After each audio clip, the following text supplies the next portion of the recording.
hear the silent scream. Another face on the wall, just a part of the scheme. No empathy, no soul, just a code they trust. With a blade in hand, they turn bone into dust. Prowling like wolves when the city's asleep. Talking murder with a smirk and the trauma runs deep. They ain't broken, they're built to destroy. No love, no past, just blood like a toy. Killers with no conscience, still so cold. Creeping in the dark where the stories unfold. Knives in the night, no mercy inside. They smile while the innocent bleed and die. No conscience, no light in their eyes. These streets whisper names never said out loud. Victims in chalk lines, truth lost in the crowd.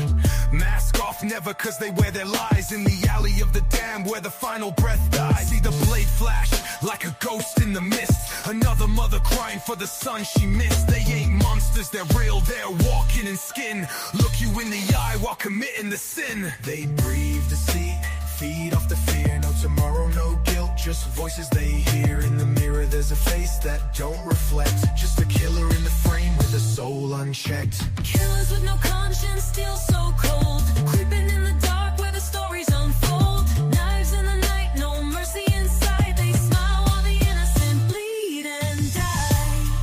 No shame, no past, just silence and cries. Welcome to 12 Gauge Investigator.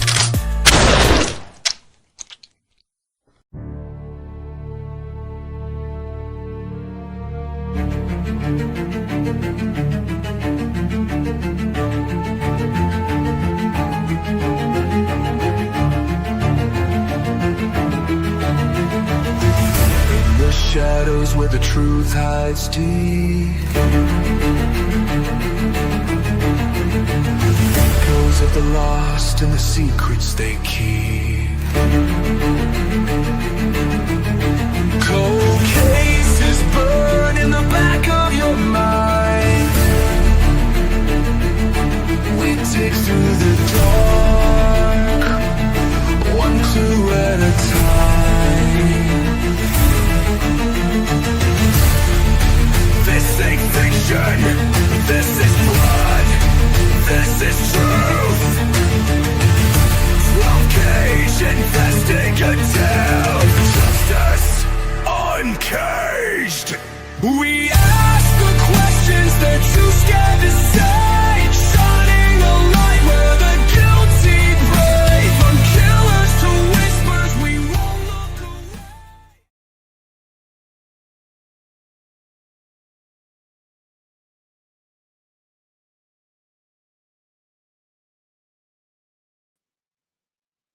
All right, all right, all right. How's everybody doing on this Friday night? My name is 12 Gauge, and this is my channel, 12 Gauge Investigative. This is your first time here. I haven't said this in a while. Thank you for being here. If you've never came into the chat, we welcome you tonight. You know, before I get started, I'm going to let people come on in. Hello, everybody in the chat. Hope you are doing well tonight. I'd share my dinner with you, but don't know what y'all had. Y'all might have had something way better than chicken and steamed vegetables. You know what I mean? Your boy's on that grind, on that kick.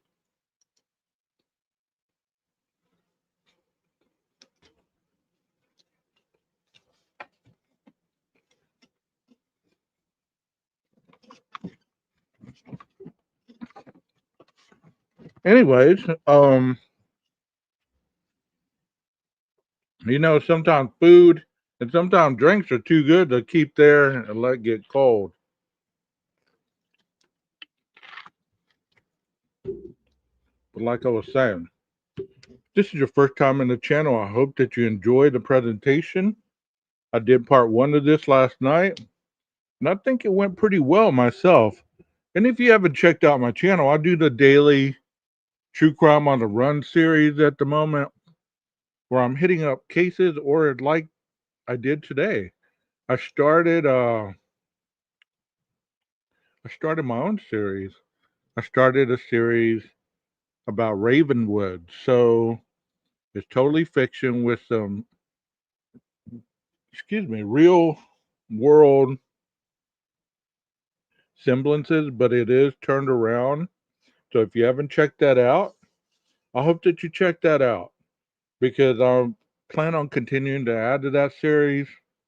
It's almost like an audio book with video representation, so you have to read it rather than just watch it. I mean, and it has background music and everything, so it is pretty good, I think, you know. But anything to beat the monotony of having to talk about Idaho. I talked about Idaho in this case that I'm about to show you last night only because of the semblances that so many have in their minds about a trap house, about a drug house, versus that being the situation in 1122 King Road. And you know as well as I do, if you're watching this at all, you understand that there was no trap house at 1122. There was no drug house. There was no kind of drugs being in and out of that house, money being taken in and out of the house, shootouts, drive-bys, other houses being targeted because they're infringing on your neighborhood, they're infringing on your profit.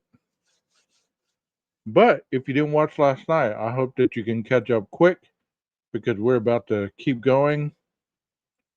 And I just wanted to talk to you a little bit because I never do that. I'll automatically just jump into it. And I think that's a little wild on my part. I guess it's a little bit of the nervous energy that I have going on because I want to get the show started or whatever. But in reality, it gives people the opportunity to get in here and be able to get their seat, get their food, get stuff that they need in order to get situated. And you're right. And you're right, Rondi. Exactly. There's no sex workers either. There's no women being beat down like the woman was last night. And that's so sad that money has such a effect on you that you gotta go into this type of lifestyle in order to feel some kind of relevance and semblance about your life. So let's continue on. And I'm glad you got your popcorn ready. I'm glad you got your chicken ready. I'm going to finish my dinner while we get this going. So I'm going to go off screen so you don't see me chewing. But thank you once again for being here. And here we go.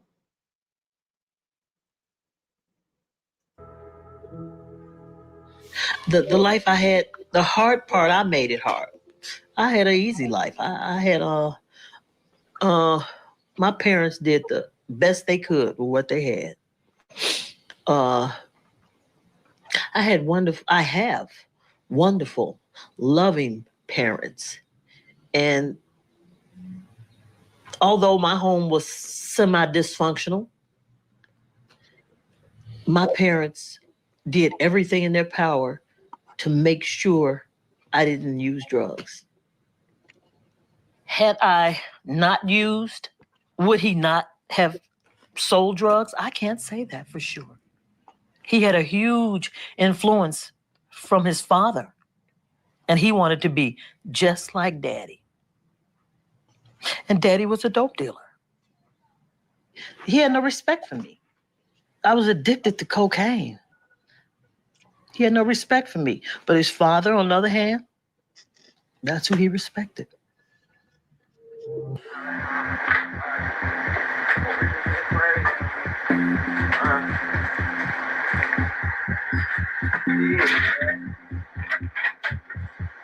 I've been trying to play.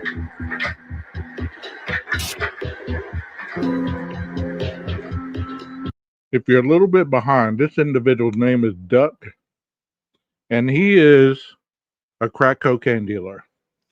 This house is being surveyed by federal agents who set up cameras in the crack house to provide them with evidence about what's going on in this house. So they're able to see all the illegal activity that is happening in this house. And they're able to capture a lot. Duck in the video footage came across as somebody who was always in control. When he walked in, anybody who was in the house sort of perked up. And Duck was there for one reason, which was to deliver drugs and to pick up the money, most importantly.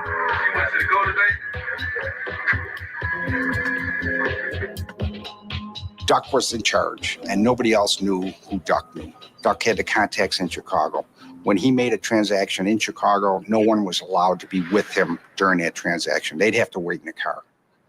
He kept that confidential. That was his ace in the hole with these guys, because he knew one of them would go out and try to make a contact with them otherwise.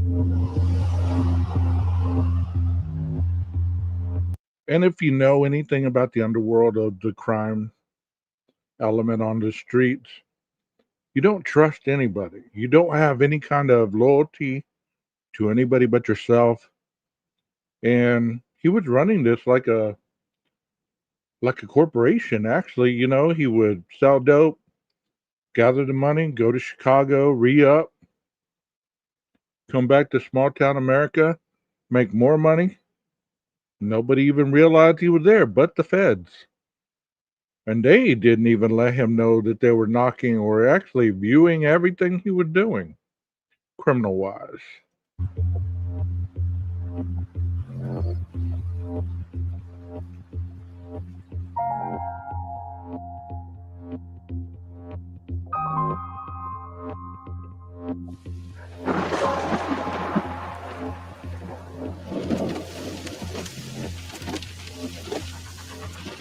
When he needed to re-up or get more crack cocaine, he went into the city. Duck never drove himself. Most often his driver was Ambrose Jones, somebody who was in his very tight inner circle, somebody he trusted. It was a car that was in somebody else's name, a big black SUV. We later found out had a hidden compartment.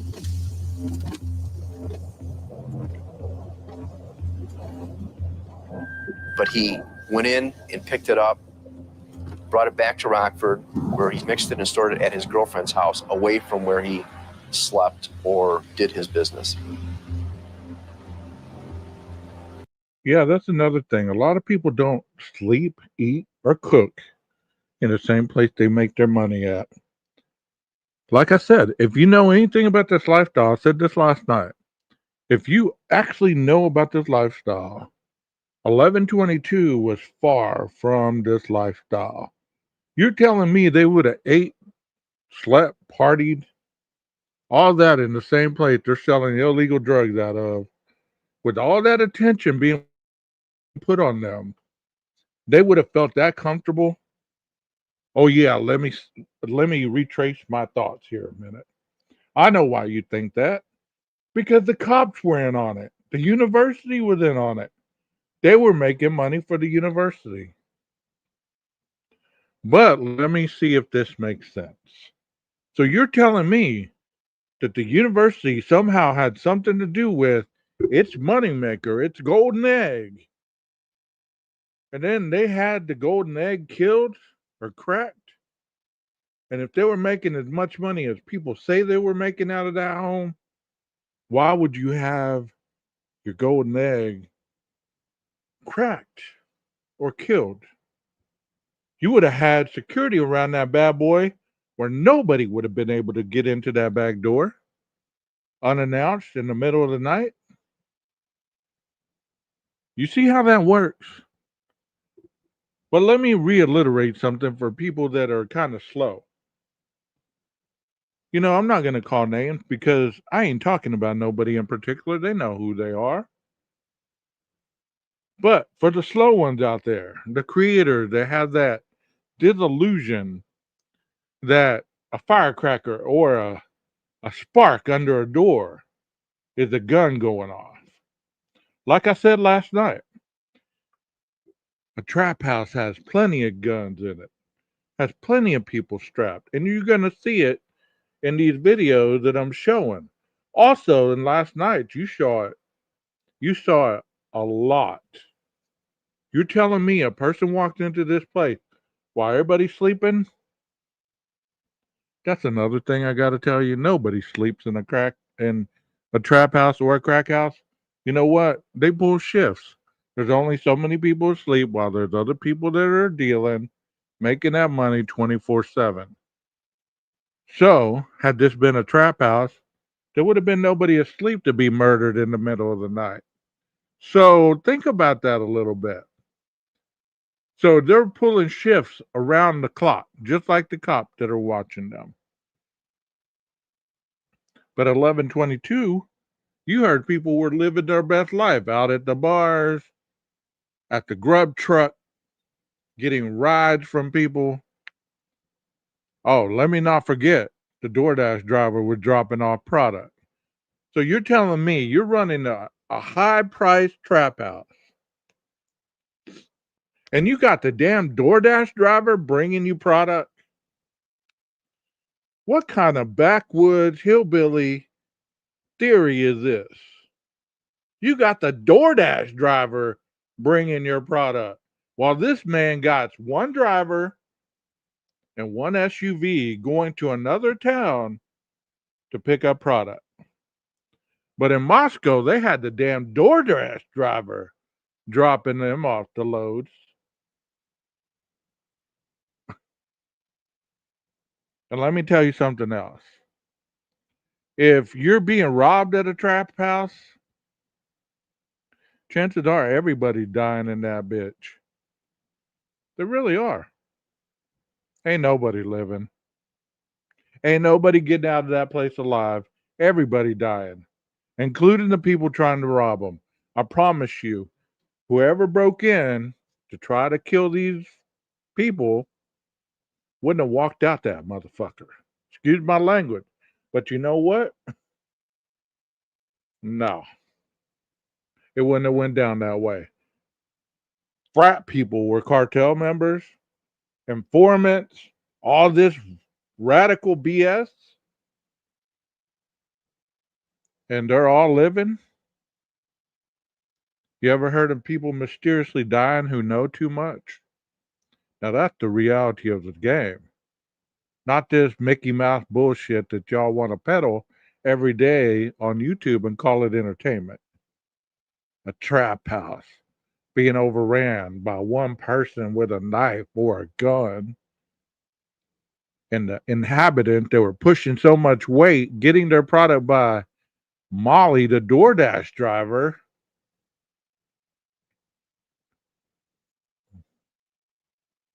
It's good for entertainment for old folks who got that mentality where they can't remember what you said 5 minutes ago, or whether they tipped your ass for saying their name or whatever. But for whatever it's worth, this wouldn't have went down like that. And I'm about to show you some more evidence of what a real trap is.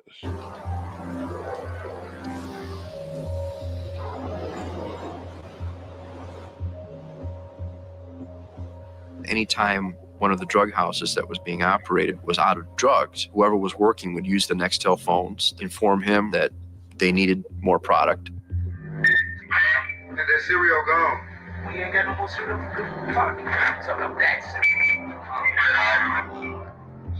And then you'd see Duck, driven by Ambrose, go over in that Escalade to the Chestnut Street house, pick up a pack, go to the drug house, drop it off, pick up the money, and then take off.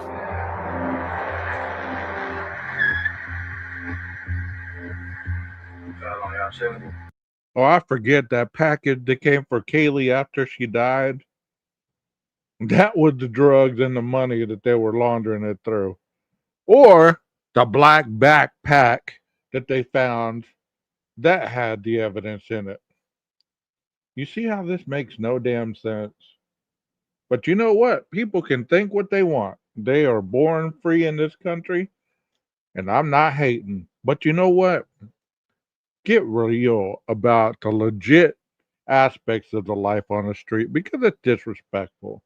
disrespectful to the gang members that you put out there, the enforcers, the real about that life. Not these college kids trying to act gangster. Come on, man. Come on. These guys right here in this house, they're the real deal. They're walking around this whole house with guns in their hands, in their waistband. Look at them.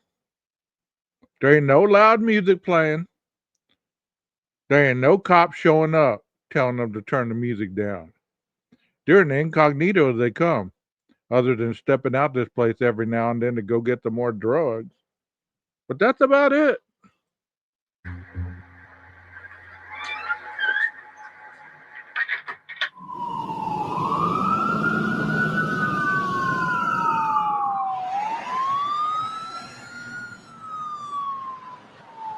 It ain't safe around here. It be shoot, fights, all type of stuff. That's how I know it's bad. It's a gunshot bullet right here. That's how much they shoot over here. So you selling drugs out of your house, but you're using your real name. You ain't even got a street name that you're using.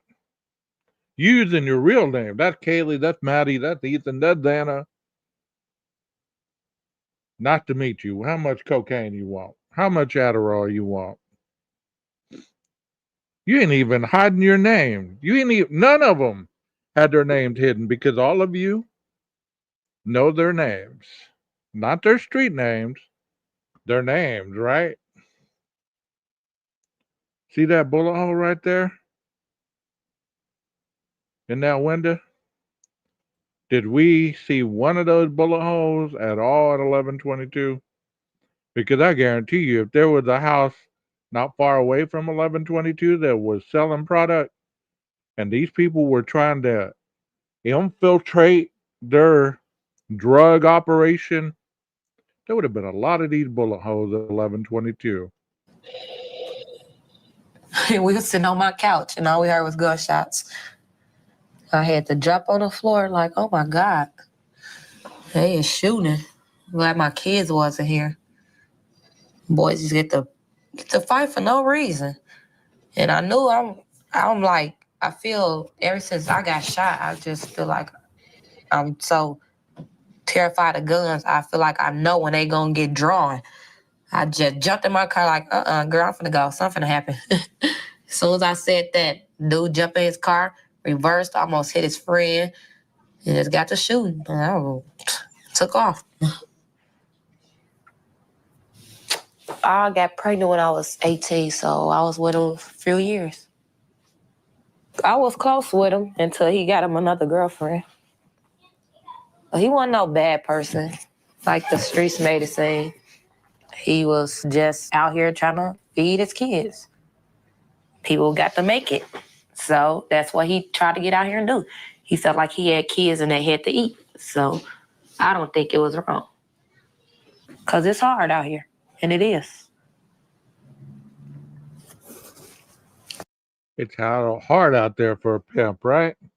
You know, Kaylee had a job at Dutch Brothers, right? Maddie had a job. Dana had a job. We don't know if Ethan had a job or even needed one. The other two girls didn't have jobs, I don't believe.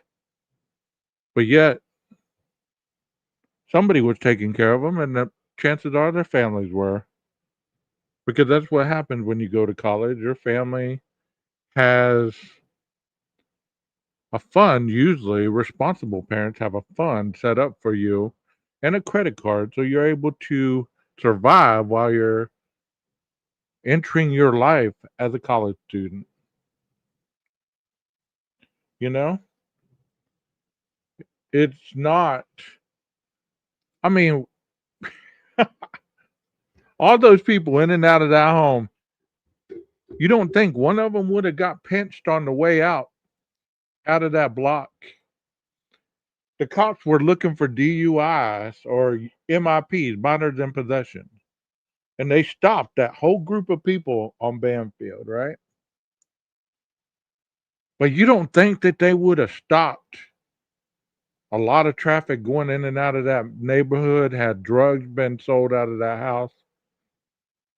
Had there been syringes and, baggies and all kinds of stuff, evidence for probable cause for that house to be watched as a drug house or a dope house or a trap house. You don't believe that? You know, you might not, but it's easier for you to believe that they were pushing dope and pushing money and running drugs and weapons and all this stuff out that dope house. That's what got them girls killed because she flushed some dope down the toilet. That's a damn lie. That's a damn lie. Of course they would have, serious.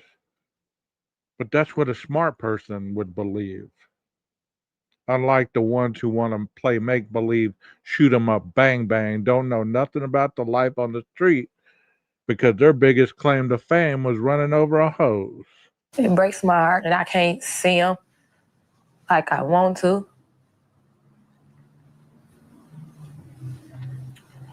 Yeah.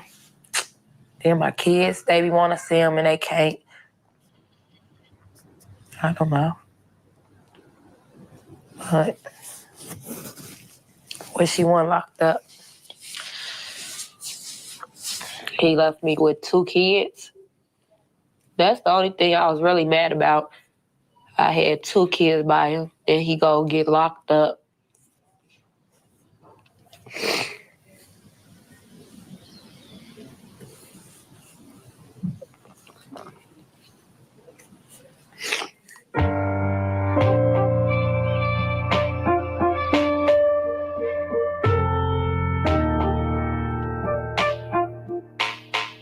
I first met Duck in like 96, 97. When our gang was in tour with their gang. They gang was from like 53rd and Harper.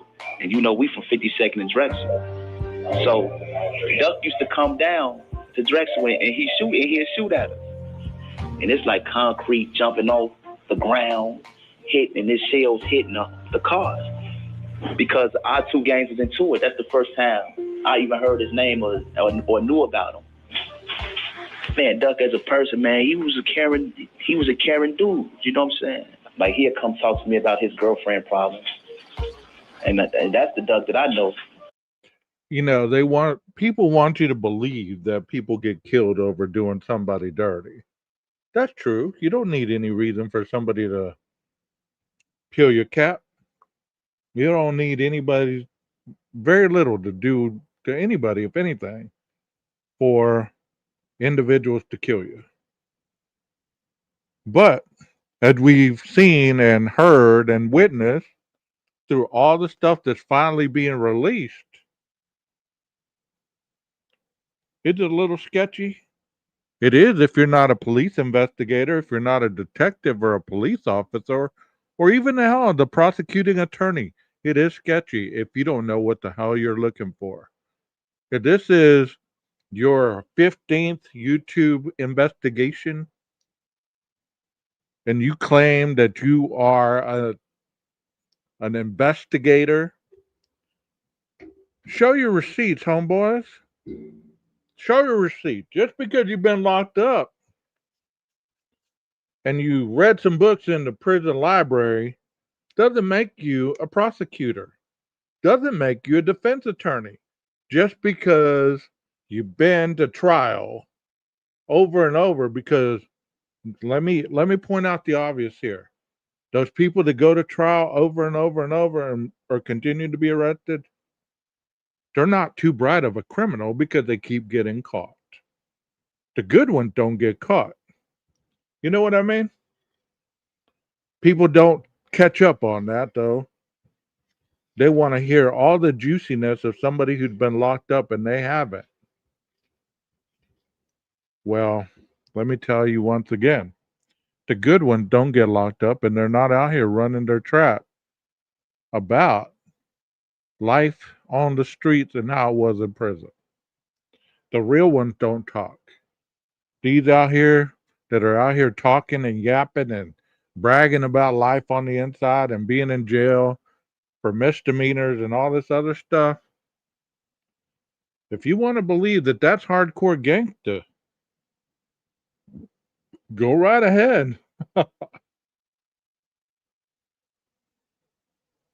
Nothing happened. I'm just talking, Texas.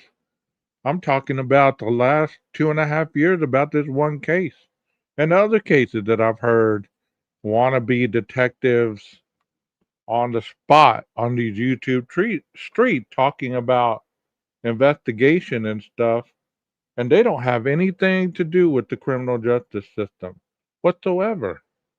But they're the first to take jabs at the ones who actually do it for a living. You know, last night I saw an interview. I'm going to keep talking about 1122 because it's an interesting topic, right? Last night I saw an interview with an actual person who knew Brian Koberger. Not somebody that claims to know him just because this or that and the other. No, this person actually knew him because of certain things that were being discussed. Knew him due to different variations. But you know what? People are so quick to discredit this female and to credit a person who just mainly just said, well, I didn't know him directly. I knew him 2 people down. Oh my God, you're the next Messiah on these YouTube streets because you knew Brian. And anybody that attaches themselves to you instantaneously gets popularity on these streets. So of course people are going to want to flock to that. Look at the WSU Mom Kim situation, the Dot, the Dave, the Twiz Rex, all those people, man. I thought he was my friend.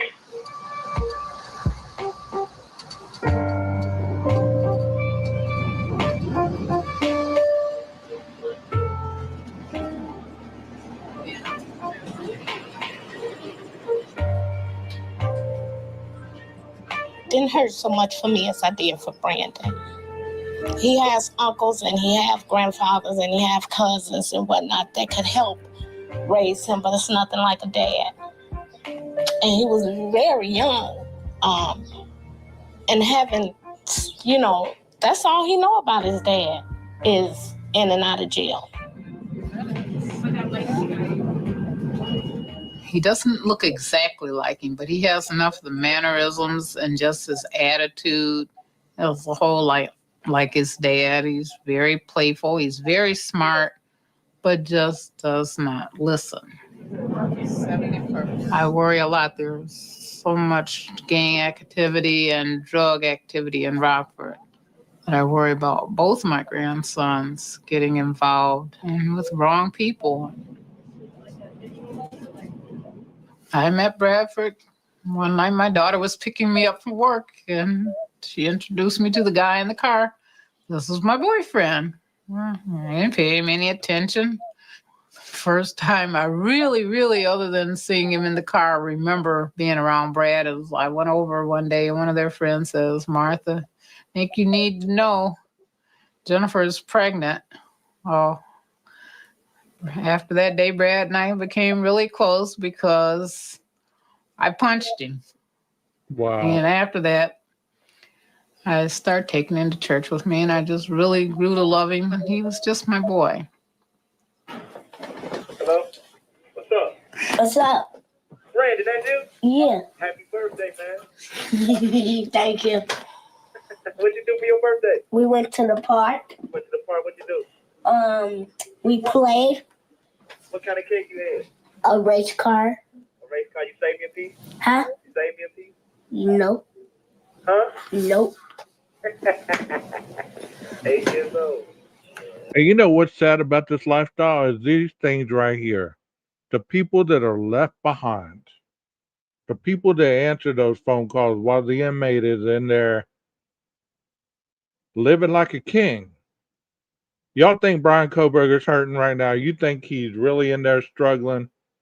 Y'all on that dope. You on that TV sizzled up mentality for real. You on that YouTube creator mentality.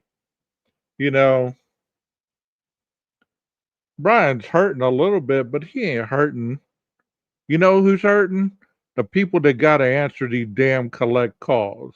The people that got to put money on your books because you threaten and you do all this stuff on these letters and you tell them blah, blah, blah, this, blah, blah, blah, that. You know, these are the people that are hurting. And it's sad that these are the people that think highly of you enough to believe that they too need to follow in your footsteps for real. For real. And it's sad. It's tragic. Get big. Brandon, find something to do positive with their free time. Even at school, you gotta just remember, like, the only way that you'll be successful is with an education, Brandon. You gotta stay in school. Okay. So here's a man that didn't finish school, so dope, ran from the cops and all this other stuff, and he's giving this little child a mixed message. Stay in school. He thinks he's being pro-social. He thinks he's giving him a good message. But his daddy's calling him from prison, telling him to stay in school. You know what this child is thinking? You didn't stay in school. You know, you didn't stay in school. You didn't finish school. You made that quick cash. You made that quick money. I can do the same thing once I get old enough with my crew. But I'll be smarter than you, Dad. I won't get caught.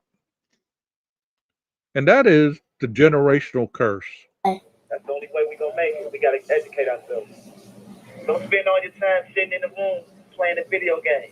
Go outside and play and go to school and just be good. Okay. Well, I wish I was outside playing right now, running around.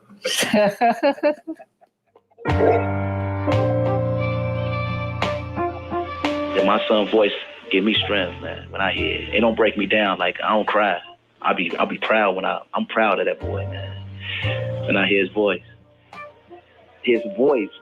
assures me that, like, man, I got a date still, you know. When I can able to get on the phone and I can hear his voice and it's so strong and healthy, that give me power to, like, yeah, I can make it out and still be able to kick it with him.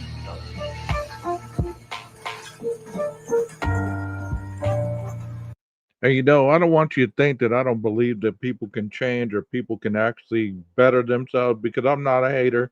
I'm not one of those people. I encourage people to change. I encourage people to do better. And I believe that people can do better if they actually act better. You can tell somebody's mentality by the actions that come out their mouth, that come out their personality.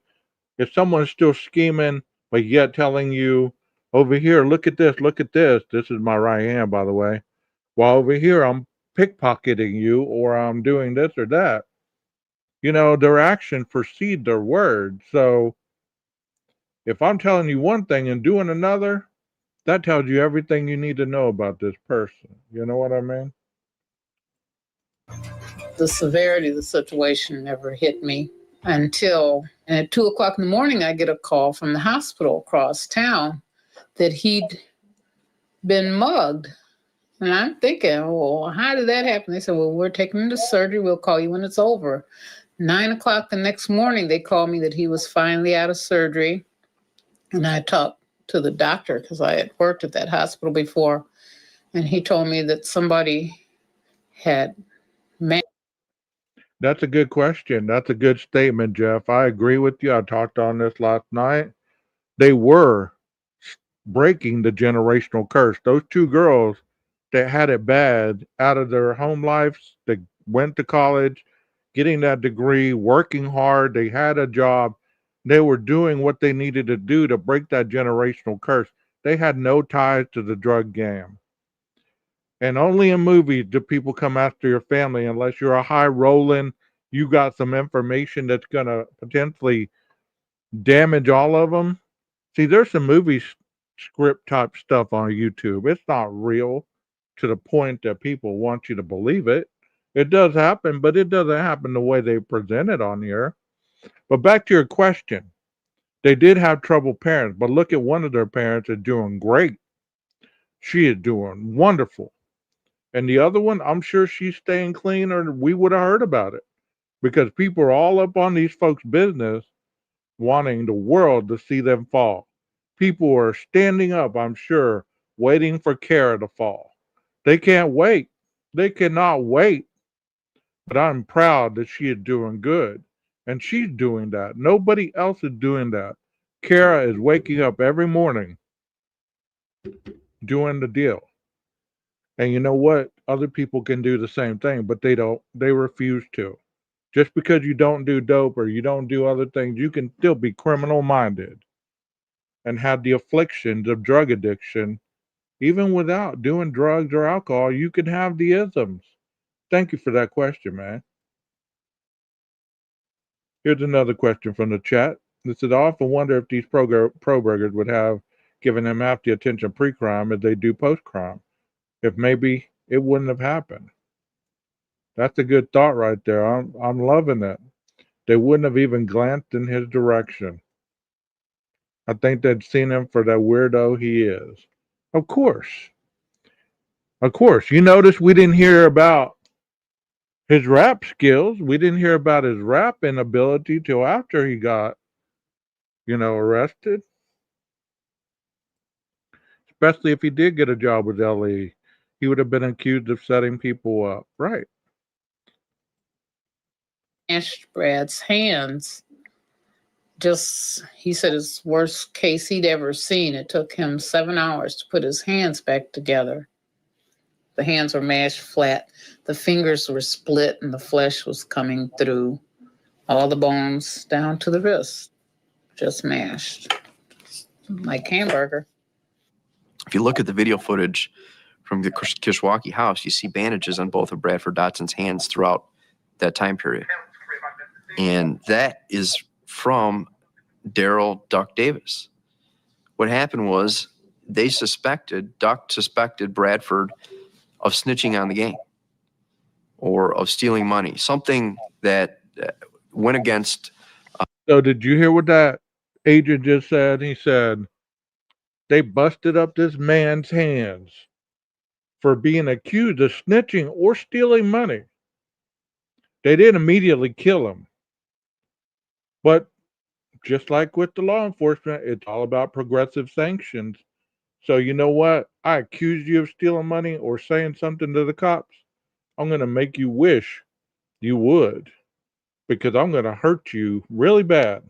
Did y'all see any of the 1122 residents banged up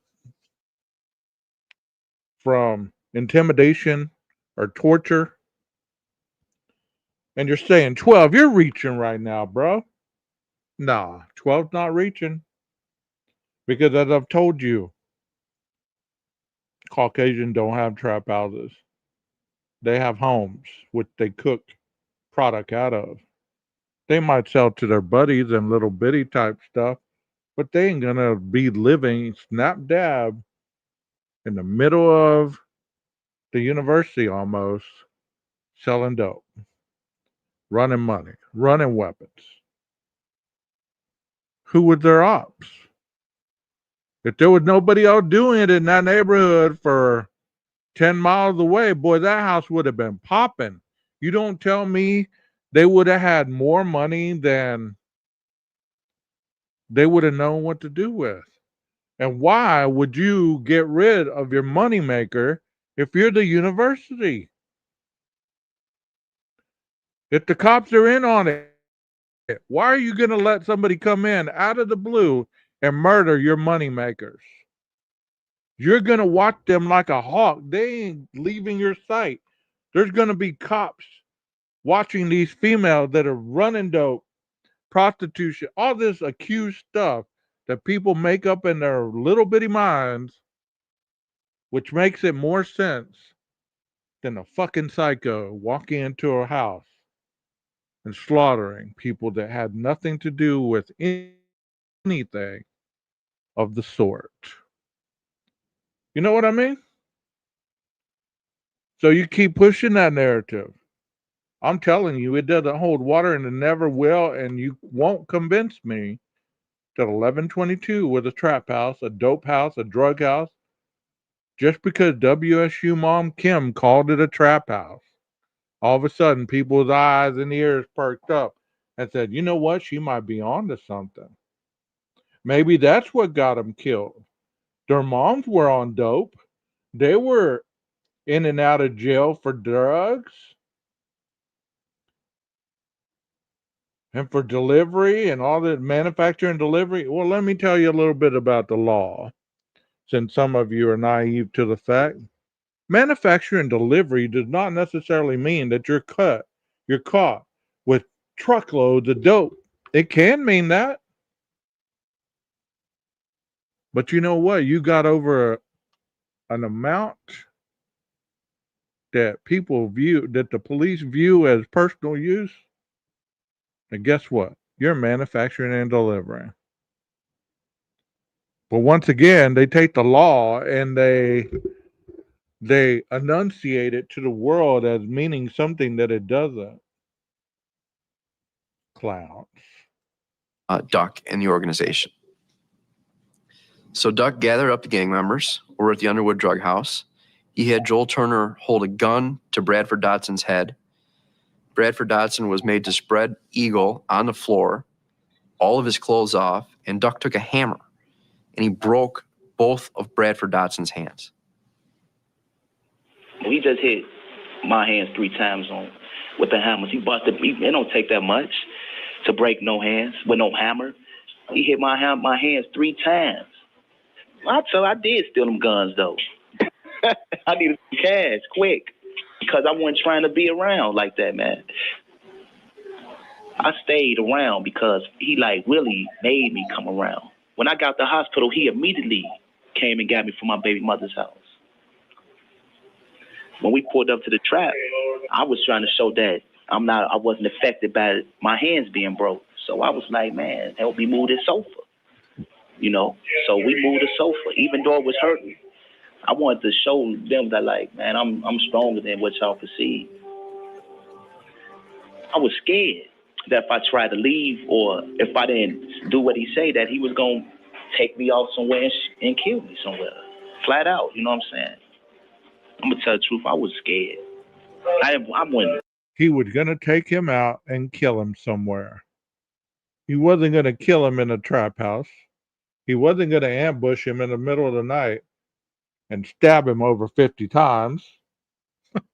He wasn't going to do any of that. He was going to take him out somewhere and kill him where nobody's going to find your ass. Believe that. Imagine that. I didn't want to die.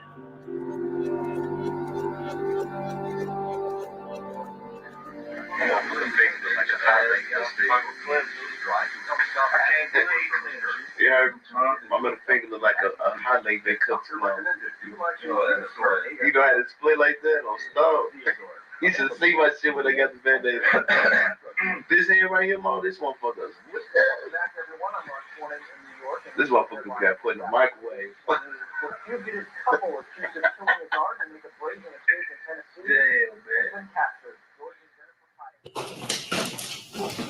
Bye, Grandma. Okay. Bye. Bye. I see you later. I'm going over to Hyde Park. Okay. Love you. Love you, boo boo. Bye. Bye. Bye. What did you eat for breakfast and lunch? I had some eggs this morning. And for lunch, I had. Did you notice that guy that had his hand bandaged up? And I got to keep pausing this because I don't want them to strike me. You know what I mean? The guy's hand that was all bandaged up. They didn't go after his sister. They didn't go after his brother. They didn't go after his mama, grandmama, none of that. Because they weren't the threat. The immediate threat was right there in front of them. So you're telling me, since the immediate threat was Kara and Maddie's stepmom, these cartels and these drug addict killers are going to go over and take out 4 kids that have nothing to do with it. Don't know nothing about what you're doing because they've been around their mamas and their families their whole lives. So if they knew anything, they knew any names, they knew any directives or any people that came by the house, then I understand you would have taken the whole damn place out. But still, it doesn't work like that. It only works like that on YouTube because it gets you views because it's like a TV show. It's like a TV show. Like I said, get yours if you can. One day you're going to wake up and there's going to be a crime that everybody's going to be watching and they're going to forget about Idaho because all these little documents that are coming out and all this other stuff ain't going to mean a hell of beans to nobody because this new crime is going to captivate people just like Idaho did. People are waiting for it. They're only messing with you because they ain't got nothing else to do right now.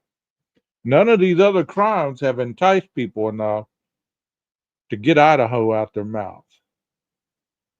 I like this statement. My daughter was in the dorm 4th floor when the fire alarm went off. Halfway down, she returned to her room to get her mask, afraid she would get in trouble and be sent home. They were strict about it. Of course. But people want to make Moscow like a hillbilly town and nothing in the 21st century goes on. Everything else is horse and carriage, you know? Sloppy Joe. Oh, Little house on the prairie type stuff. well, that's nice. You have no bacon? Nah, they don't serve bacon too often. Okay. Well, I'm so glad to hear your voice, and you're doing fine, and I'm doing fine. Yeah. We're just trying to make it and trying to look forward in you coming back home with us. And that's all you I can gotta do. go this morning. Oh, you got to go now? Okay, love you. I love you too. All right, bye. Bye-bye. Uh-huh. I don't know about y'all, but I get a good vibe from Big Mama. I mean, I just want to go and give that lady a hug because she reminds me of so many people that I've known throughout life that just have that aura about her. You know what I mean? She looked like somebody that you'd cross paths with on the street and she'd just reach out and give you a hug just because she's that type of person. I could be wrong. I don't know her from Adam. But you know what? She presents herself in this video like that. I'd like to meet that woman.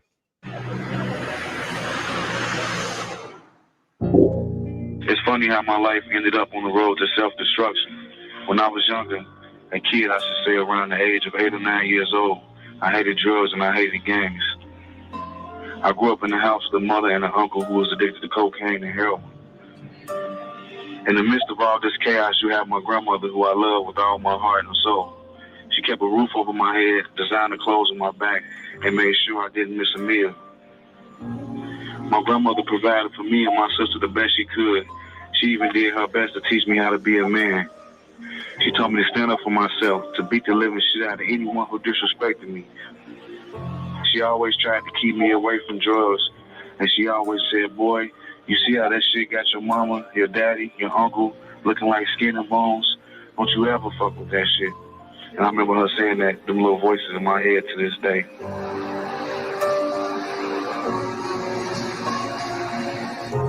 Well, Duck didn't mess with it. He messed with the money. I wish he would have told him about the dangers of the lifestyle. Because the lifestyle is just as dangerous as using the chemicals, you know? I feel for this family. I feel for the person. But you know what? He made his choices. He knew what he was doing. Just like with Brian Koberger. People always on me about I'm heartless, I'm a class act, all this because I say what I do about him. You know what? That man was a grown-ass man with choices. He had choices, you know? And he chose to do what he did. Our freedom is so precious, we can lose it at any time, any of us. If we make the wrong choice, if we make the wrong move. But very seldom do people mess around with people who aren't doing the most out here in these streets. They're looking for the hardcore people. Now you run with these people, then they look at you as being one of these people. Oh, I miss my grandson very much. He's always been in my life. I raised my children by myself with no support. My children and my grandkids. That was my choice of taking care of them. That was my choice because I didn't want to see them in the system. And I did the best I could to shelter them as much as I could, to shelter them.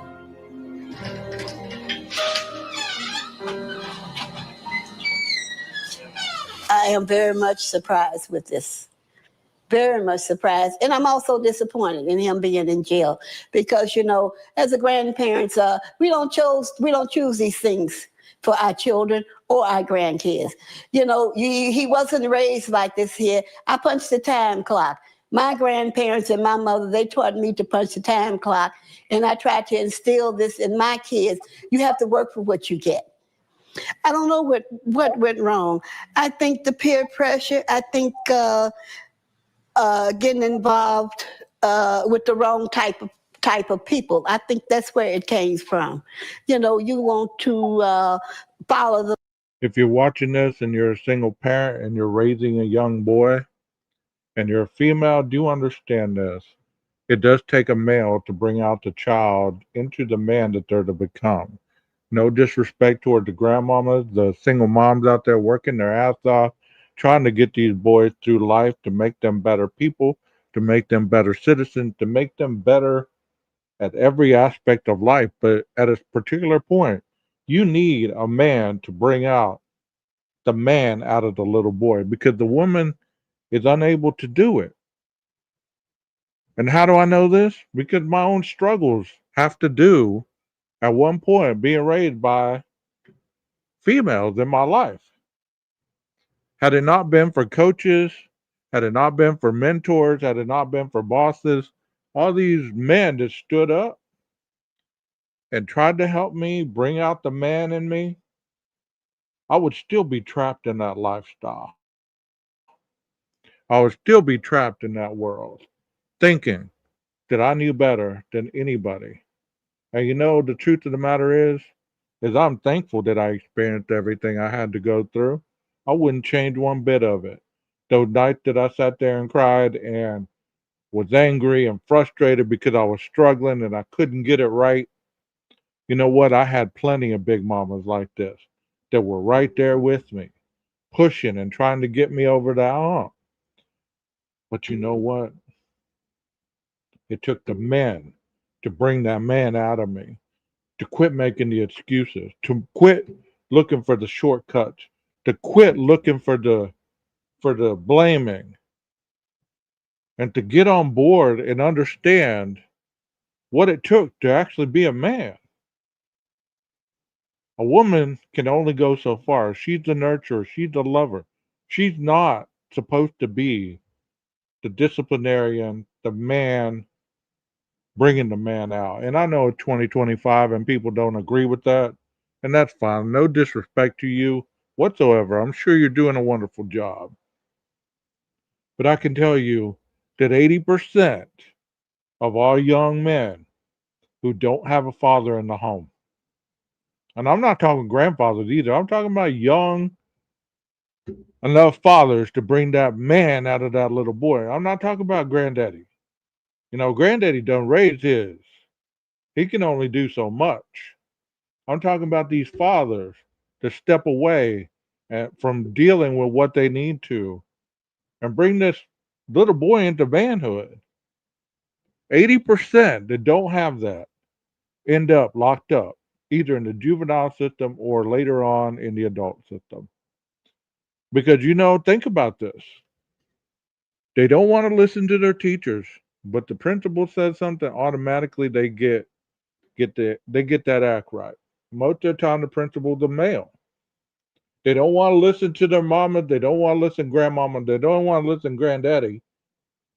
And who do they listen to eventually? The police, the COs, the therapists, all these people, the POs that are in charge of their lives. They don't like it. But without it, they go wild.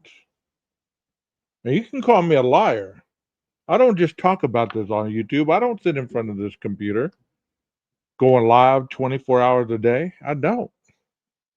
And there's a reason for that, because I'm on the front line trying to make a difference in this world instead of just talking about it on YouTube.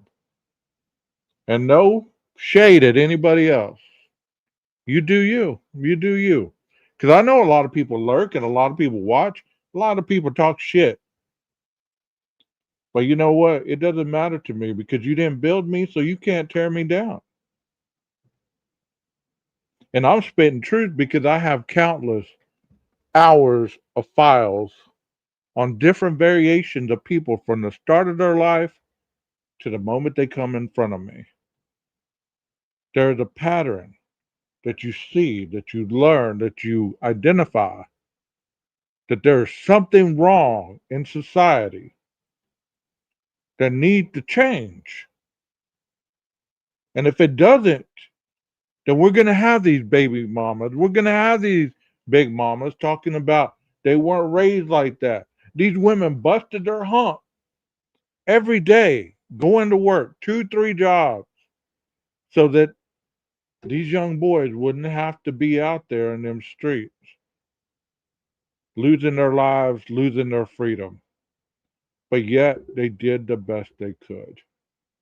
You might not agree with that. But if you've ever sat across from somebody who grew up in a good home, not everybody grows up in the hood and become drug dealers and criminals. Some people grew up in the hood and became doctors and lawyers, dentists, policemen. Not because they wanted a different way, but because that's the life that made most sense to them. You're either willing to work hard for what you got, or you take the shortcut, but you can't cry foul when the weight of the world comes at you because you're taking shortcuts and you're not paying your dues to be where everybody else who has paid their dues to be. I don't know. This world is not built like that right now. You can get on here and you can say, I read a lot of self-help books, so therefore that makes me a therapist. I'm a good listener. I give good advice. Well, giving good advice is not all there is to being a therapist. You have to know the modalities, how the mind works, how certain things incorporate themselves in a person sitting across from you. It's not just talking to somebody and listening. Hell, if that's all it took, then we wouldn't need student loans to get us through school because we're struggling trying to make it. And I hope that I'm not on my soapbox and I'm not driving anybody out of the chat. But I'm just speaking it real. I'm keeping it real. Because there's so many people that act like it's so damn easy to be able to speak on certain topics that you know nothing about, and people believe you in the masses, and it just doesn't make sense. Rather than searching for the truth and honesty, you're leading people astray.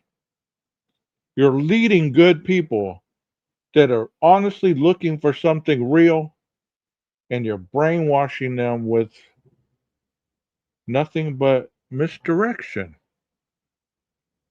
And then we wonder why kids show up one day at a Catholic church and start shooting. Oh, we're going to blame it on their sexuality, right? That's an easy cop out. No. There was more wrong with that young man than just his sexuality. But that's an easy cop out, right? He shot people, they shot him, killed him. Let's blame it on all the shortcomings he had in life. But how hard did he work in life?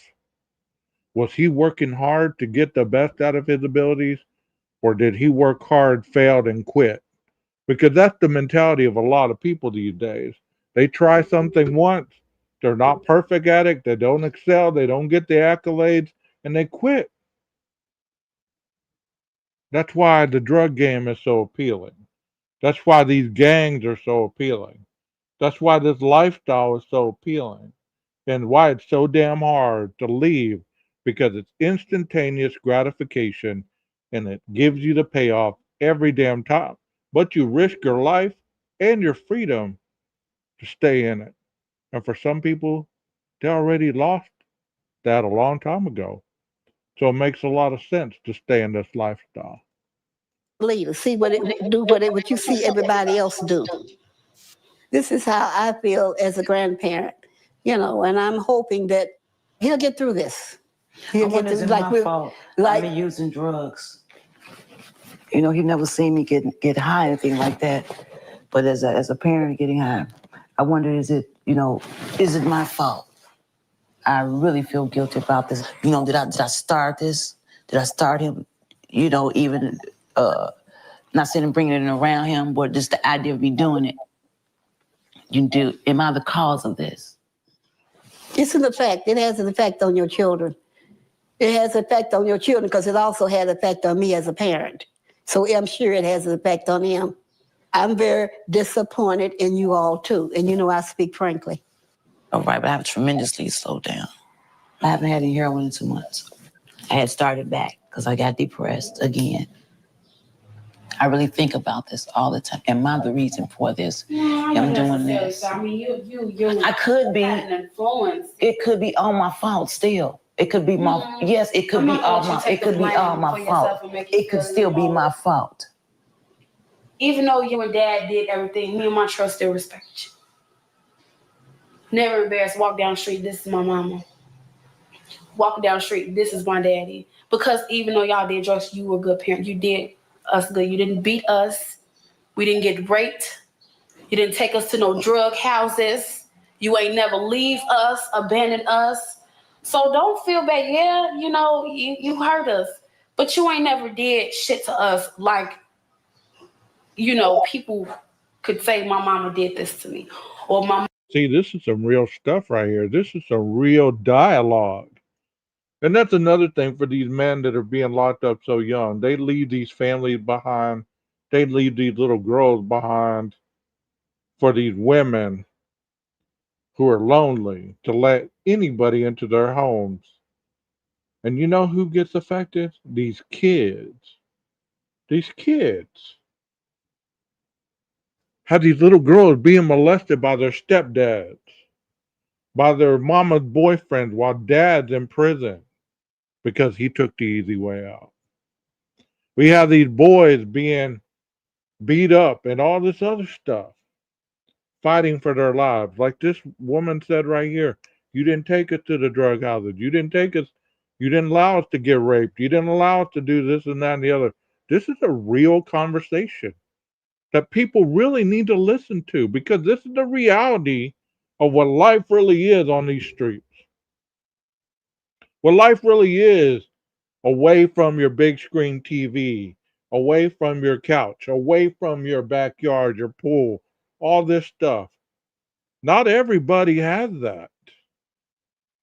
And to act like you can opine about this lifestyle just because you may have went hungry a couple of times doesn't mean you know exactly what the street life is all about.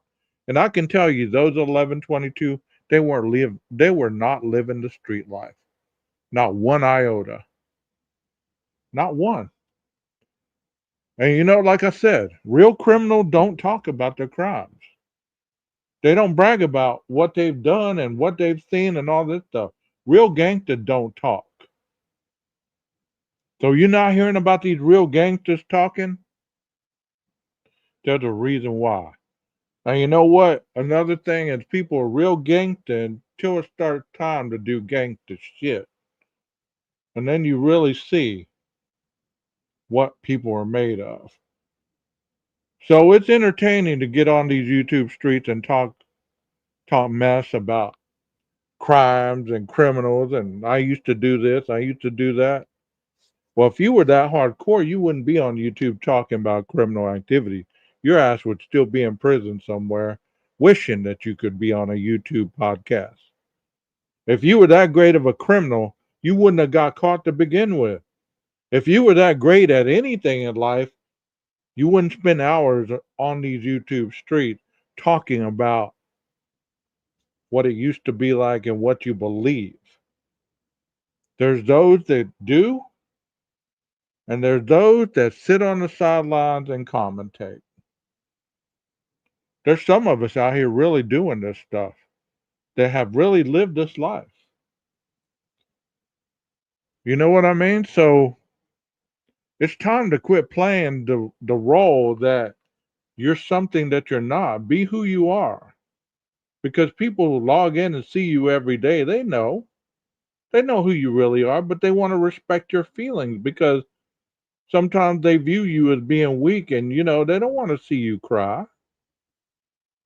But these women out here, they're talking this real stuff that never gets talked about on these YouTube streets. You know why? Because it's too damn real.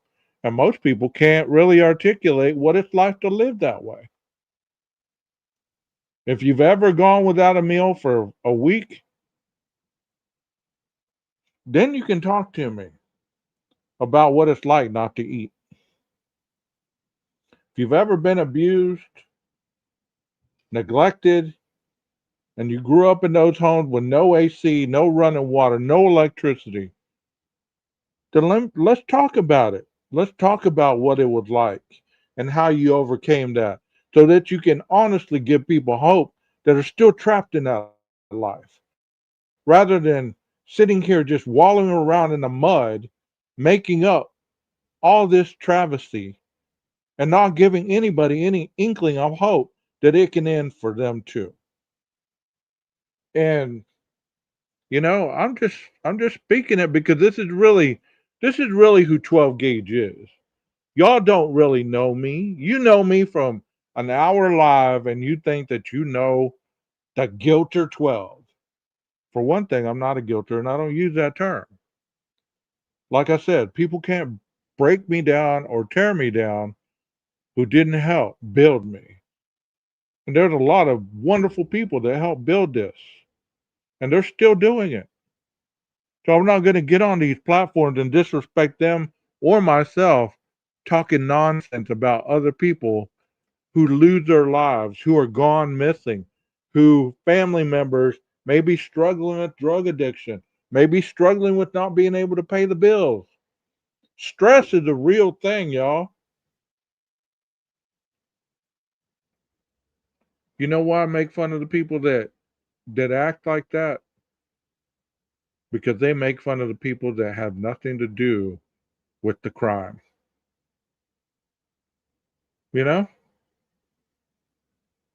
They get on these platforms and they talk about everybody but the person who committed the crime. The mamas did it. The daddy did it. Oh, there was an alien that dipped down and grabbed them. This, that, and the other. They disrespect all the people that are still living by claiming that they're focusing on the dead. Well, we already know who did it. And they never believed that that person had the capability of doing it. Because you know why? Because they put these degrees and they put all this stuff. They say degrees and education and all this stuff doesn't matter. But when it comes to Brian Kober, that made him an elitist. That made him elite. He was above everybody else because he went to school and he was going to be a PhD and this and that and the other. So there's no way that he could have become a murderer. He was too frail and too fragile. But at the same time, they want us to believe he was living a life where he was privileged beyond belief, and he wasn't. You spot it, you got it. Mama let this man rape me because, she was off drugs and didn't know. Some children will sell to their mothers or give their mothers heroin and cocaine. That's something Montreal would never do. And see, and most parents expect their children that sells drugs for them to give them heroin and cocaine or to buy that for them. I've never asked him to buy me any heroin He wouldn't do it. Even to get, no, he wouldn't do it anyway. He wouldn't give me any money for it or anything like that. He would not do that. But there is a lot of people expecting their kids. We have family members that expect their children to buy them heroin and cocaine. And I'm still wondering, am I the reason for this?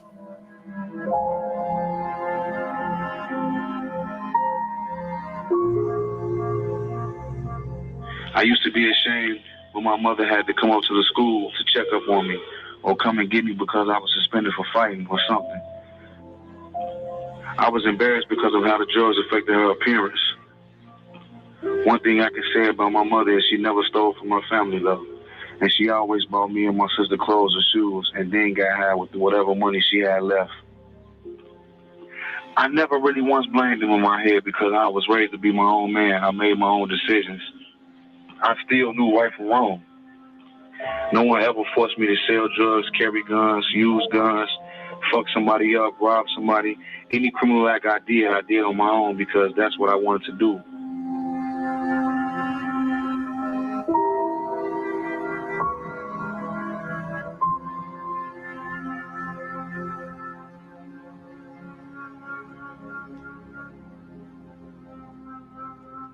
I thought This really is a sad story. I mean, if you really get beyond the judgmental part, beyond the one-dimensional thinking, see, that's what I got to get, that mindset now. Not one-dimensional, but I got to get fair, firm, fair, and consistent. Other than being I would say that I'm the nurturer type, the guidance. As a PO, I need to use that and build the law side of it to hold people accountable with the law. And I'm going to be able to do it. But this is sad because you don't know how many times I've had that woman that sit across from me. That guy just got out of prison with nothing. His family's done dead. They're gone. Never got to tell Big Mama goodbye. Never got to tell her he was thankful for what she did for him. The only correspondence he ever got was over the phone. His mama's done gone. Big Mama's done gone. Their kids are grown up. Their kids don't want nothing to do with them. Their brothers and sisters still love them, but there's a distance there because this person has been dead in their mind for 30, 40 years, and now all of a sudden they come back to life. How are you supposed to believe that somebody's back when they've been gone for so long? But y'all don't know about that. If you do, you do. If you don't, all this stuff is deeper than the surface. All this stuff is deeper than the surface. People that go away and do time, they come back home, they don't know who they are. They don't know what they're coming back to. And they don't know how to put themselves back into the fiber of the family because they have that shame, that guilt, all the stuff that they have been carrying around. And then you come back and your kids, these little babies that you left, that you talked on the phone about being good and not being the same person you were. You come back and they're on these streets and they're telling you to F off. Who are you? You're not their dad. You're not their mama. Where were you when they needed you? How many birthdays did you miss?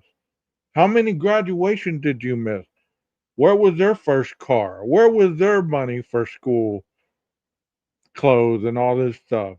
Having to wear hand-me-downs and all that anger because you weren't there. And Big Mama and Mama were doing what the best they could for them. But then the streets offered them something that you left behind. Or so they think. And now you're telling yourself, I ain't going to let my boy or my girl who's stripping down at the strip club because she's trying to make money to go to school. Or I'm not going to let my boy get shot up on these streets and sell drugs like I did. But it's too late. It's too late. There's a lifetime of destruction that you can't make up in a year. And you know what happened to the offender? What really happens?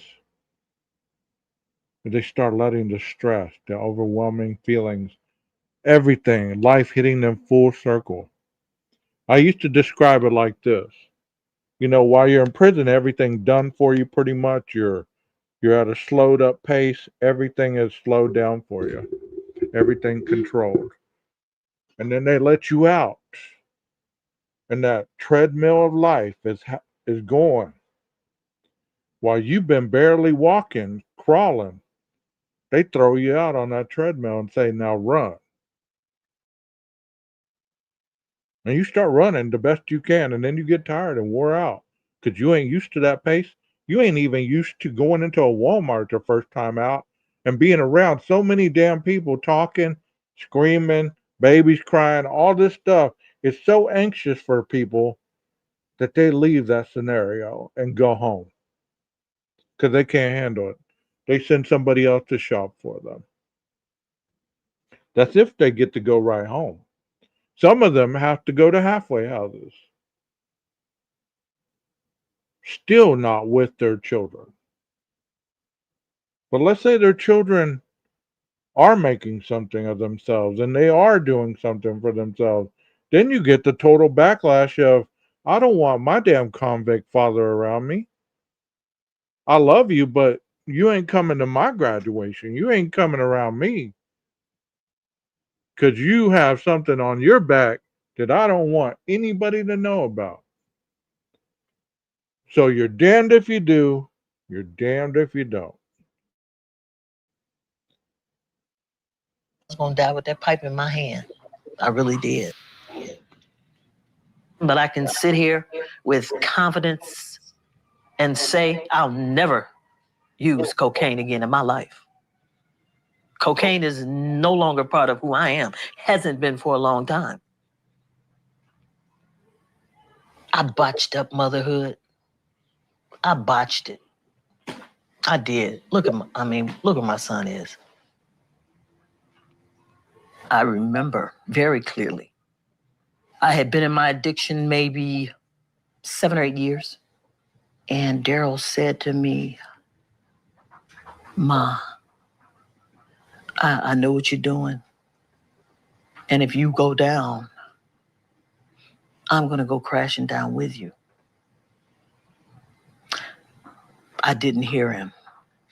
Wow. He was crying out to me then. I didn't hear him. I couldn't hear him because I was so deep in my addiction, I could not hear him. I wish I had heard him. I wish I had heard him.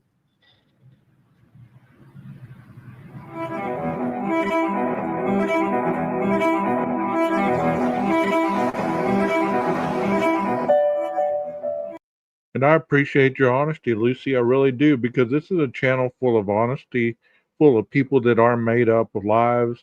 This is a channel that's full of real people that have real struggles. And I've always wanted to make it about that. Not just the struggle, but to see the overcoming of many multitudes of people breaking the generational curses, building themselves up, and staying afloat regardless of what they have to deal with in life. We hear of so many people unable to do that or unwilling to want to do that. It's always an inspiration for somebody who builds themselves up and is still working on change. Keep going. Tip my hat to you.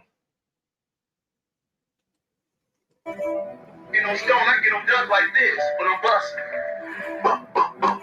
And I got away with, you know, the 7 got 7 shots, and I got away with like 3-4 shells. Stone went right at the crib, I left the thing.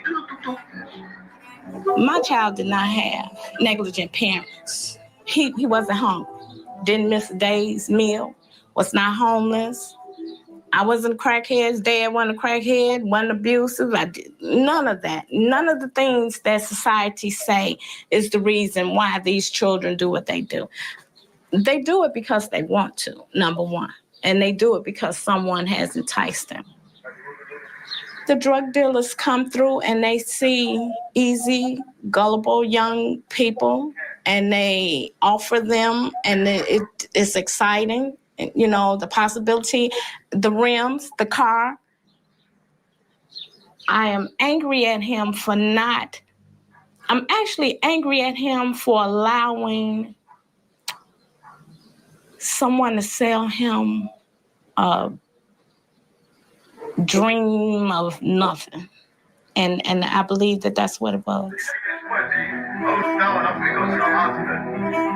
Oh shit! Who got my 10 millimeter? You mean when I go start this from the clock? This is my 10 millimeter. This ain't no 10, man. It's a set. It's a set.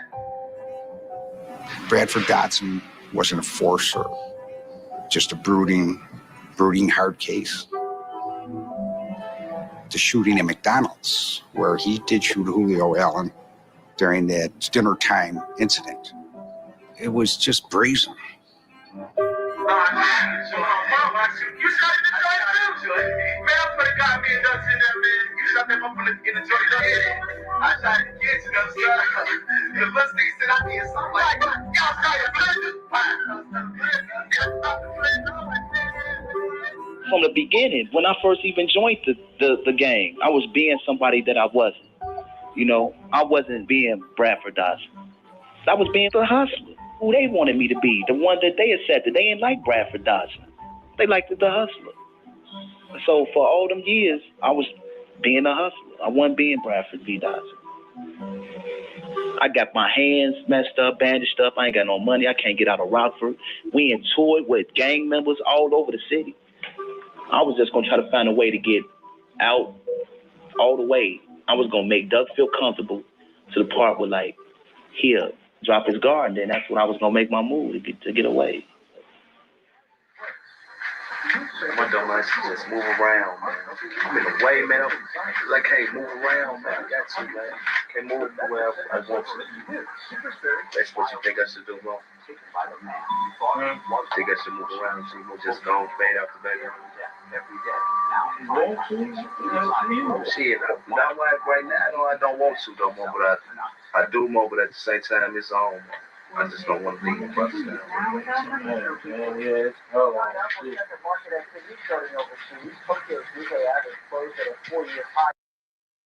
I mean, think about this. If you have a father that left you at a young age, and then all of a sudden you get intertwined in this circle with other people just like you, they become the father figure to you. If they're older, you look up to them. You develop a loyalty to them. You develop a undivided connection to them. This man got his hand bashed in. And he still stayed after the fact. You know why? Because without this crew, he was nothing but Bradford Dotson, who nobody liked, nobody respected, and he didn't have any semblance of an identity. And you say, how small is that? Well, that's small to a lot of people, but it means a lot to somebody who doesn't know who they are or what they're about. And it's almost a Stockholm syndrome type of thing. You side with the abuser because you start feeling sorry for their strife in life. Why you do that shit, man? Because you pride of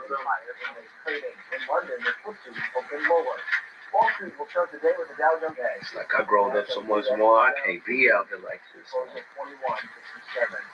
So, I don't really want none, I don't got no goals.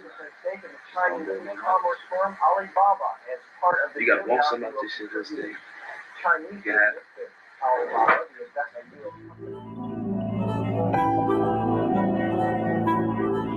I boarded the Greyhound bus to Las Vegas. It was like 10:11 a.m. August the 20th. I was done. My hand was broke. I washed the blood off my hands. I had a new start. I was done.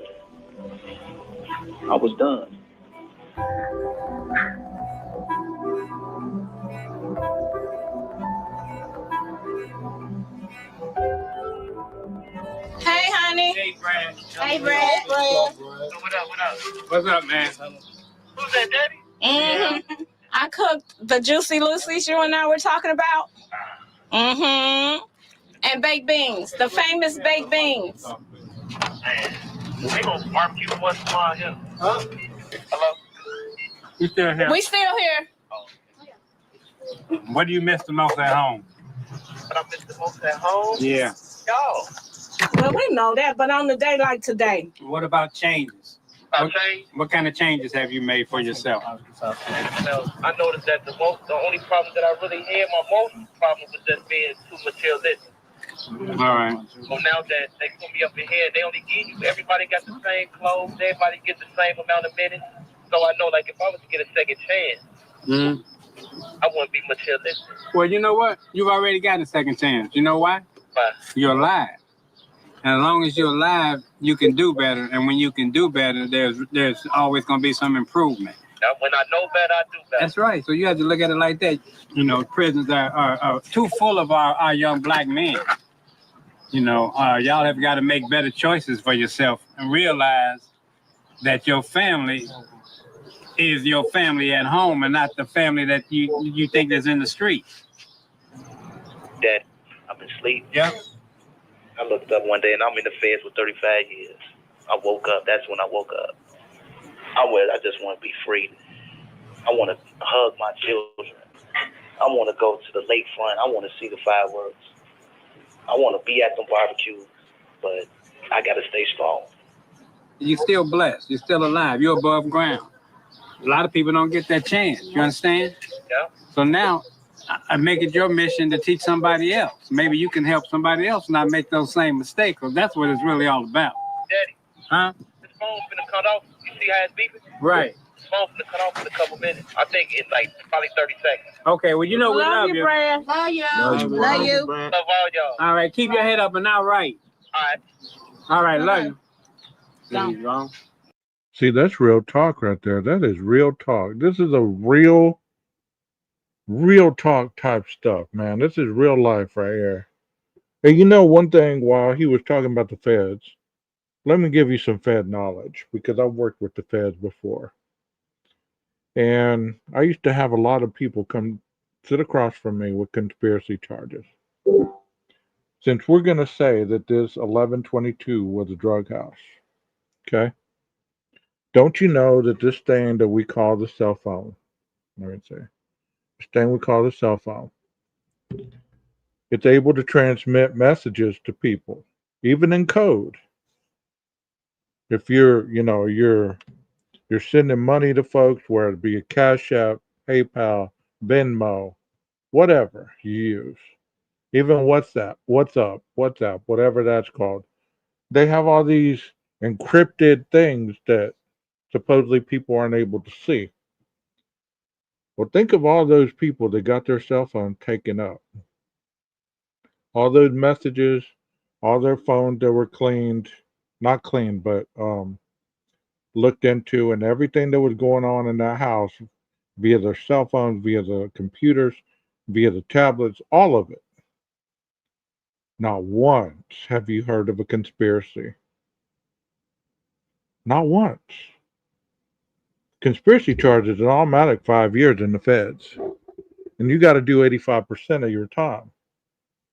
So not one time have we heard there was conspiracy or a criminal organization running out of 1122 King Road. No, they want to hide that because they want to protect the university. Come on, man. The university does not care about a damn conspiracy charge for you going to do 5 years of your life. You're on your own. You made that choice.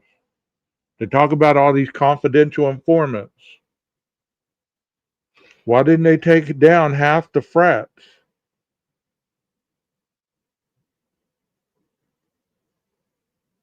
If that was the case. Why didn't all the fraternities fall to the ground with conspiracy charges and people losing their lives because they were transacting on Snap? All this stuff about drug deals. You haven't heard none of that. All you've heard is the house was a trap house. There were drugs running through the house. There's criminal activity. No, there wasn't. Where are all these conspiracy charges? Where are all these college kids doing 5 years and above for all these criminal elements that they were involved in? And you can't tell me that they made that go away because this is too high of a profile case. You don't think people would be digging for that information? Yeah, then came out. But if there's start to be documents where there was conspiracy charges and people locked up in the federal part of it, then you got to look at some things. Maybe then it was that. But up to this point, there's not a trill of truth about it. So that's the difference between knowing and assuming. When you know, you speak it like you know it because you do know it, because you've heard people in those positions talk to you about it. You've heard about the law being quoted to you right in front of you. You're not making it up as you go along. So therefore, you're able to articulate your words and talk about these factual things. When I say I talk about facts, I talk about facts. I don't talk about 12 Gauge's opinion. You know what I mean? It's not about my opinion. Not only do I have life lessons in this, I made it into a career on the other side of the coin. So when I speak on things, I don't speak on it just because I want to speak on it. That's why I don't constantly talk about one case. That's why I talk about the emotional aspect of this documentary here. Talk about how these families are broken up due to their loved ones doing time because they lost their way in life. There's too much judgmentalness about certain cultures about what they do. People make mistakes every day. It doesn't make them one until they continue to make that mistake and refuse to change. And then you're no longer a victim of your circumstance. You are a participant, my friend. You're no longer a victim of your circumstance. You are a participant. You are choosing to do that. It's no longer life is kicking my ass. I choose to have my ass kicked because I know what it's about. You get what I'm saying? Am I making any sense to anybody? Is there anybody other than Lucy in the chat? Because if you are in the chat, say hi to Lucy. Talk to her. Say hi to Rondi. Y'all come on in. Y'all talk about it. Because you really want to be real about it, let's talk about it. This is the real stuff. This is real adult true crime channel. This is not about speculation. This is not about my theory versus your theory. This is about real life situations that happen outside of YouTube that people refuse to talk about. I really hate the way those calls just end like that because you have things you want to say.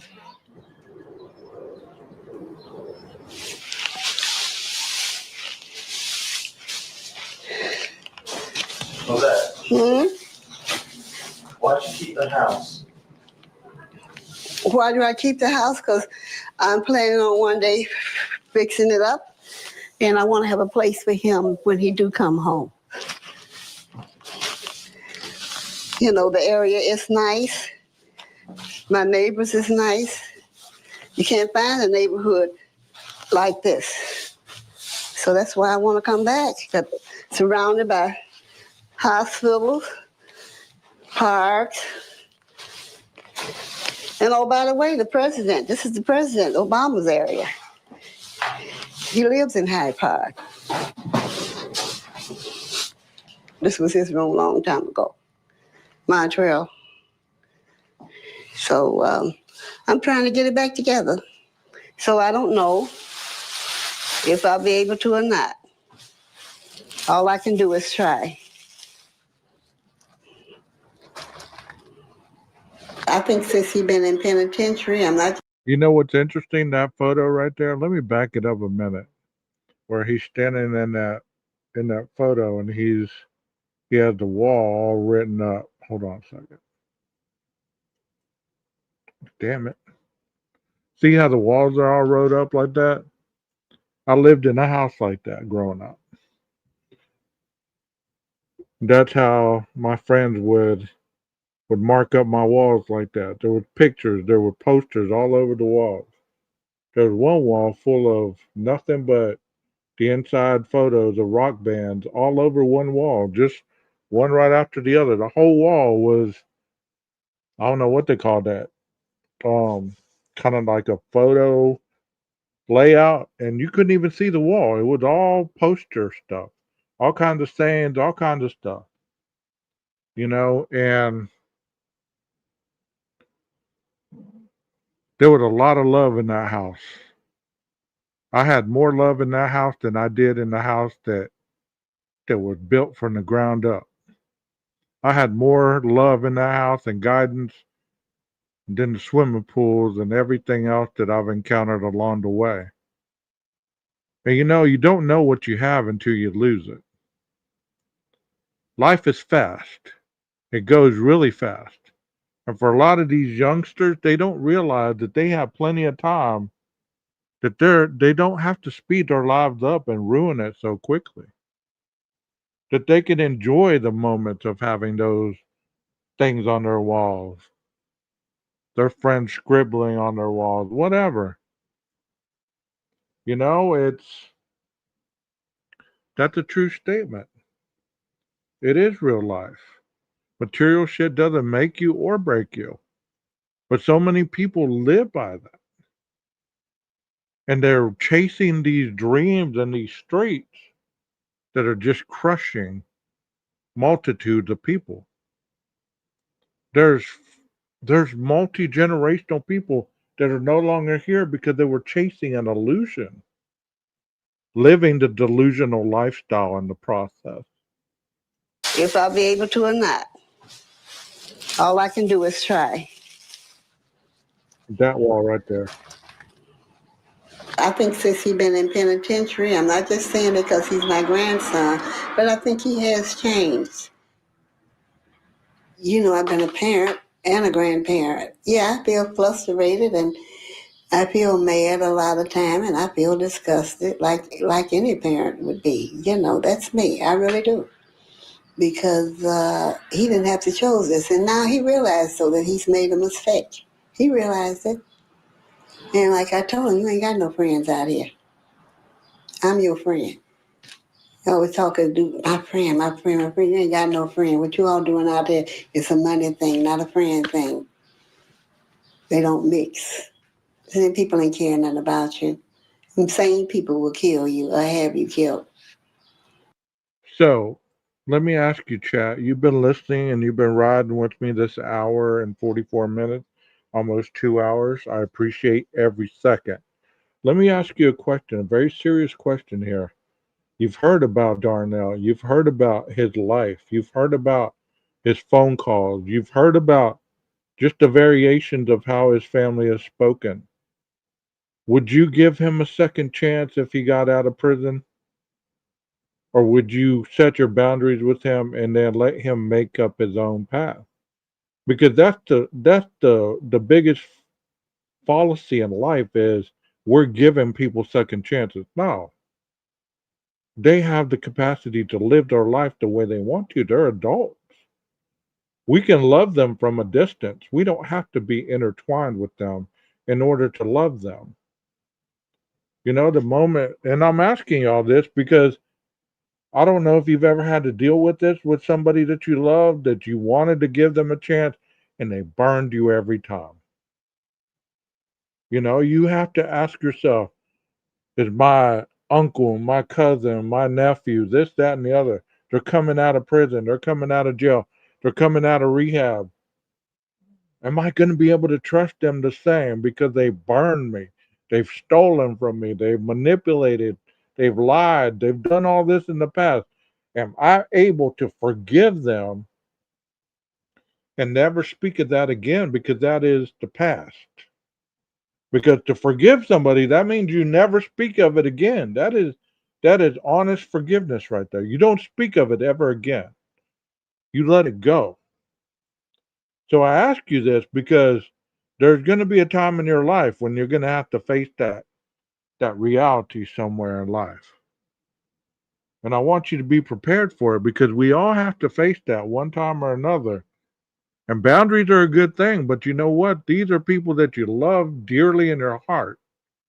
That you don't see them as criminal drug dealers or anything else, addicts. Hell, the Kobergers don't even see their kid as a killer, I'm sure. And no matter what you think about Brian, you can think what you will. But you know what? He is somebody's child. He is somebody's friend. He is somebody's relative. He is somebody's something. And that somebody doesn't see him the way we see him. Somebody's hoping that, just for a moment, they get one more second in time to hug him, just not with him dressed in a jail uniform.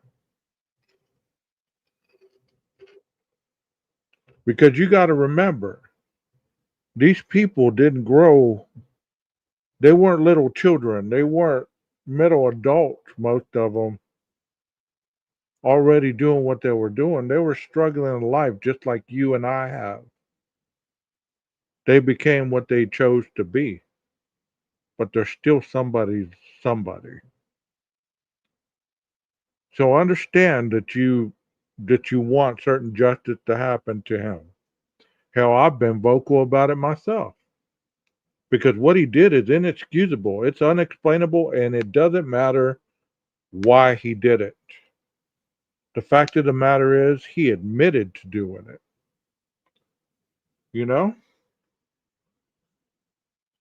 And it is, at this point, it's trivial to want to know why. Do you really think that that'll stop somebody else because you found out why Brian committed this crime? We're not carbon copies. We are all different, and we all do things for different reasons. Sometimes the why isn't really the why. It's the how, the what, the when, and the urge. And that's maybe all it was. Like I've always said, had that went to trial, you would have been so bored and pissed off because it would have been just as bland as what we're getting right now in this paperwork and all this stuff. It would have been about circling the apartment, the video surveillance, the ping, the DNA, and the assumption of him going in the house, committing these crimes, and everything else to collaborate a timeline. And he was gone like the wind. Do you get what I'm saying? You are spitting truth right now. Y'all really are.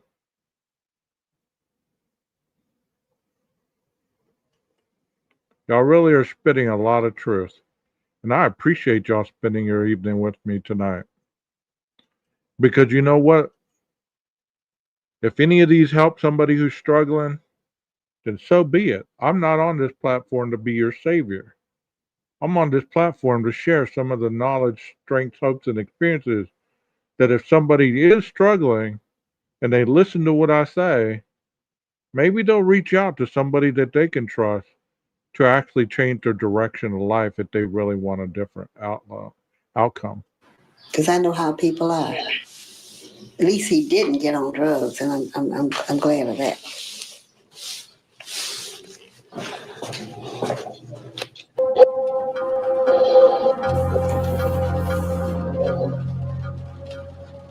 The investigation lasted approximately 6 weeks. To get 6 weeks out of it was more than we could have hoped for. Duck and a number of members of the organization drove into Chicago to obtain more heroin. They were under surveillance in the Chicago area when they became targets of a drive-by shooting. Suddenly, out of nowhere, a second vehicle pulled up alongside Duck and an individual started shooting. The agents in Chicago had to immediately take action, which required them to pursue the vehicle that the shots had come out of.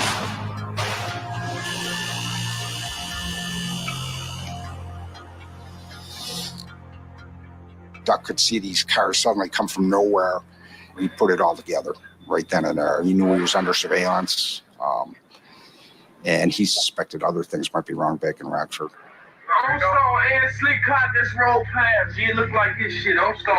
He then placed a call that we intercepted in the dope house in which he warned the individuals there that he thought he was being followed by federal investigators and that they should get out of the house immediately.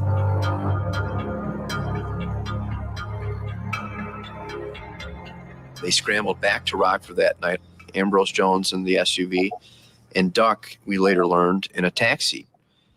That was when the jig was up, so to speak, and it was time for us to start making arrests, which is what we did on September 14th.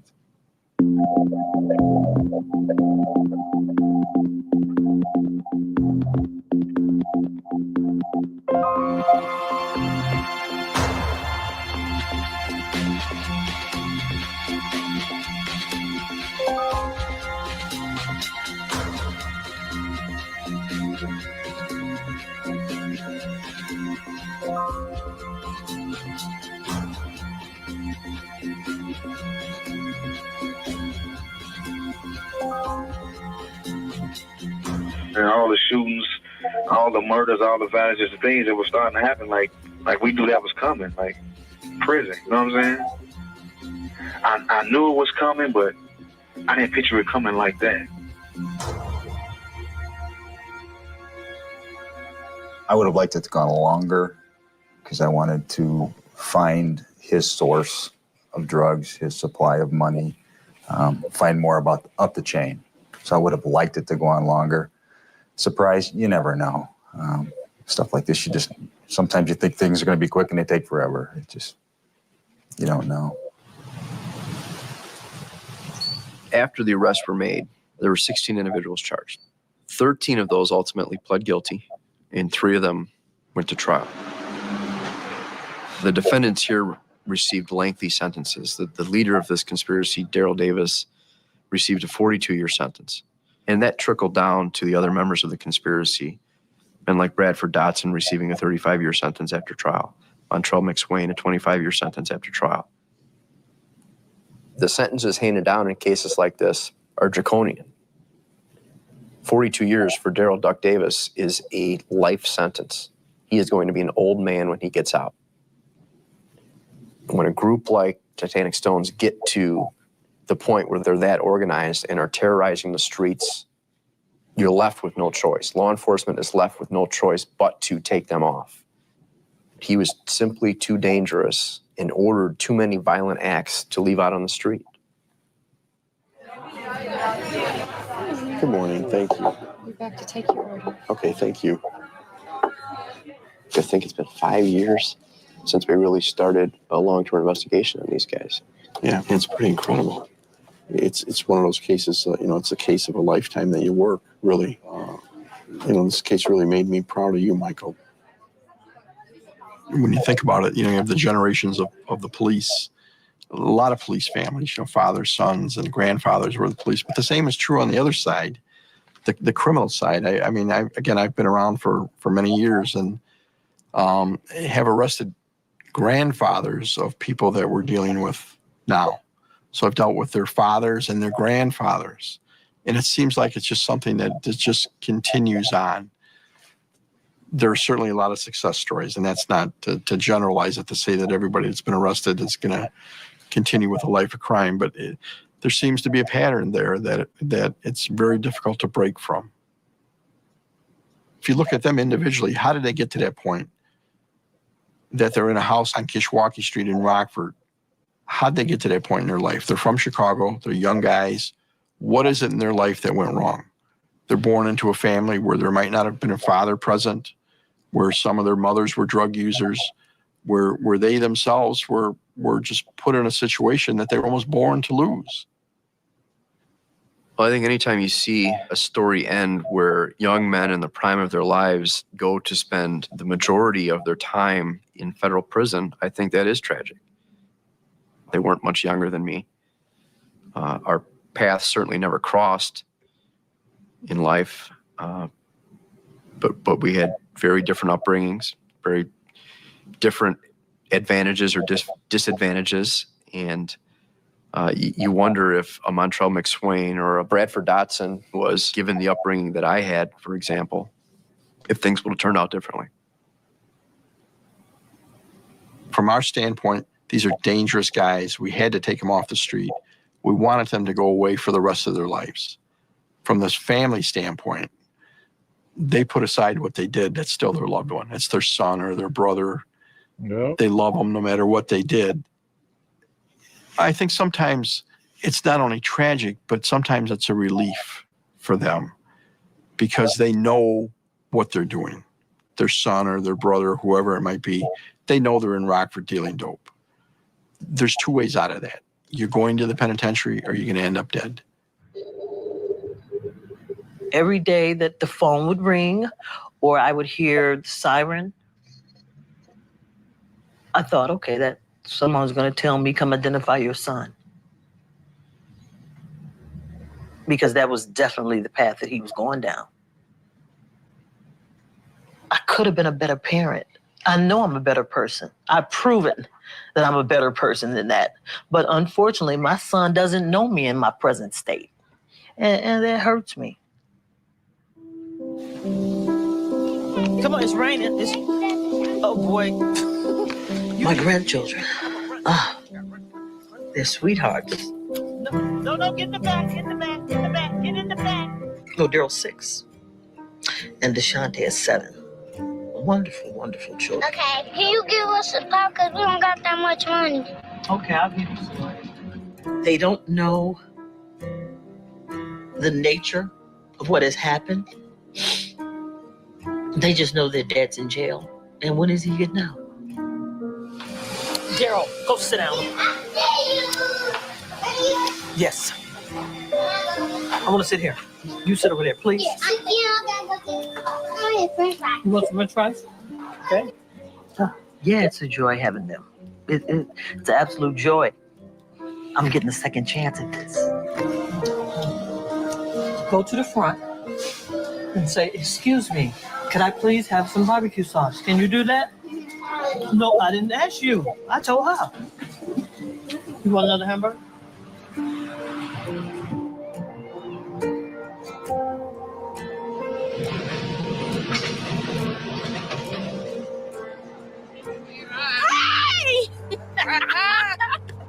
Hey, where you go? How you been? How was your trip in? Good, Granny. Okay, let's go.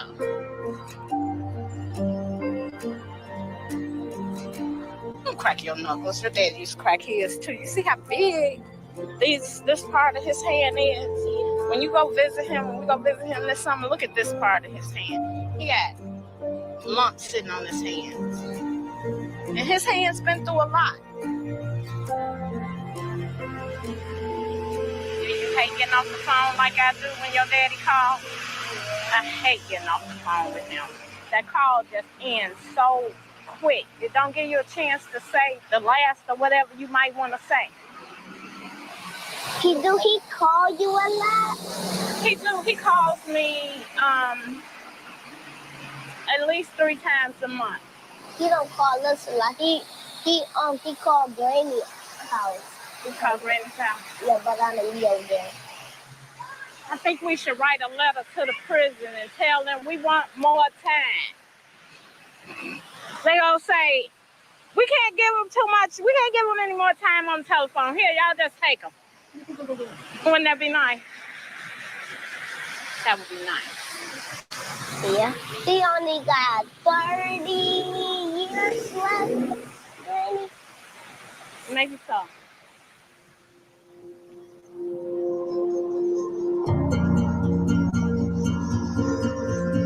I'm not mad at the judge and the prosecutors. They got to do their jobs.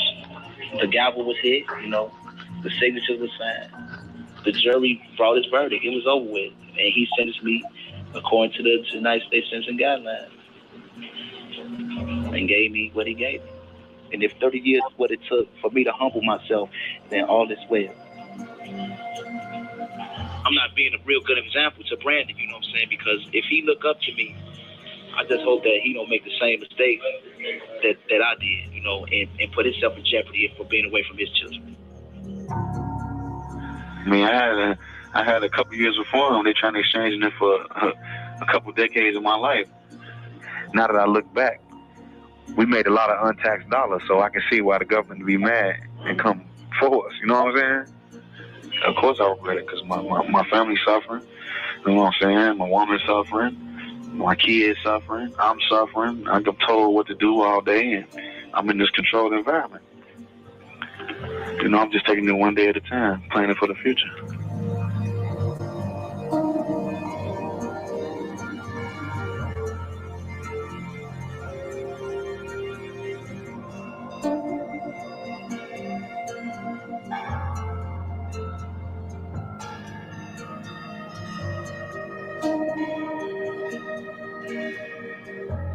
I do have a broken heart. Even though they might do wrong and stuff like that, your children are your children. And I took care of my children.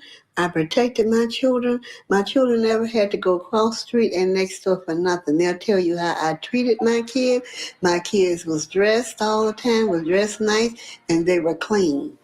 That I saw to it. And my grandkids, no matter what. And I do have a broken heart. And my heart probably be broken for a long time. Wow. You know, if that didn't move you,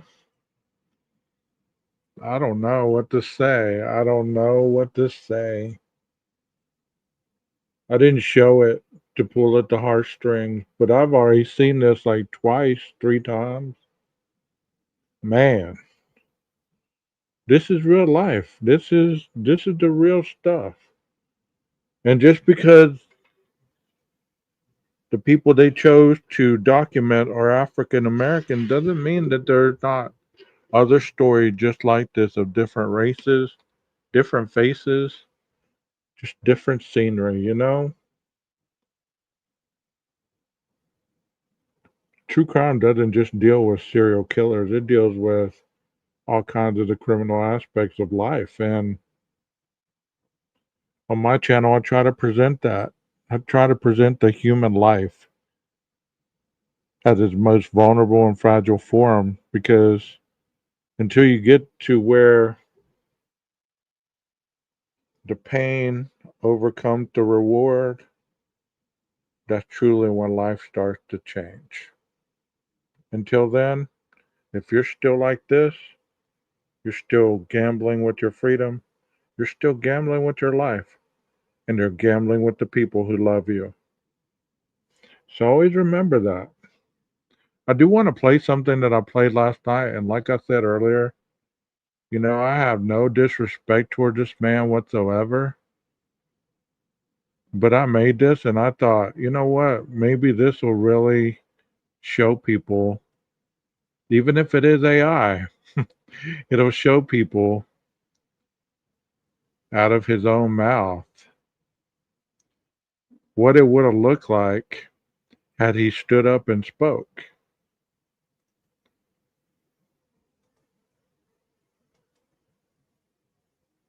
Apt complex 4 times, got out of my car, which indeed was the Elantra seen on the cameras.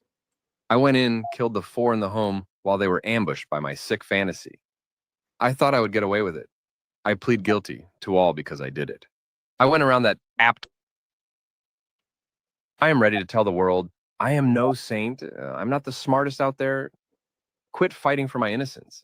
I am guilty. I was wanting more than this life was giving, and I wanted to be known, to be admired. Now I sit and listen to Peru flirt with me daily. I am ready.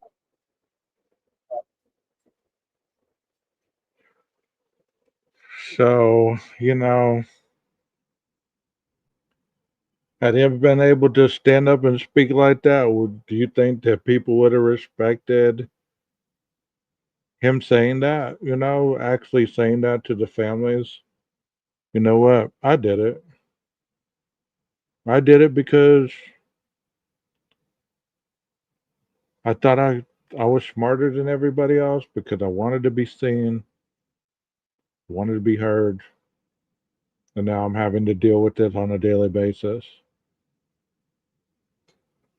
I've been a therapist longer than I've been a PO. I'm not technically a PO yet, so I can't even speak on the law enforcement side of it, but I've been a therapist for 20 something years, 24 and counting. And I've dealt with people that are truly remorseful that prison did break them. It broke their spirits, it gave them some humbleness, and it gave them some heart. It gave them self-love that they couldn't find on these streets. It gave them self-respect that they couldn't find in their home. But at the same time, like I said, you still had those where the consequence didn't overcome the reward, or like this. It was like this. So they were still playing the game, you know? So they're still playing the game. People ask that question, why did Kohberger do it? One of my biggest theories, and this is something that I talk about all the time, about the representative or the actor and the chameleon. I believe that Mr. Kohberger was the actor as the student. That's the role he created to overcome his drug addiction, his life at home, his place in life, being overweight, all that stuff. But the chameleon was still strong under the surface. And if you've ever battled a demon such as the chameleon under the surface, you understand what I'm talking about. People say, well, he just became who he became. No, he didn't just become who he became. That was developed a long time ago, and I don't believe it was developed in 2010 like my co-host believes, but we agree to disagree. I believe that transpired over time. I believe that,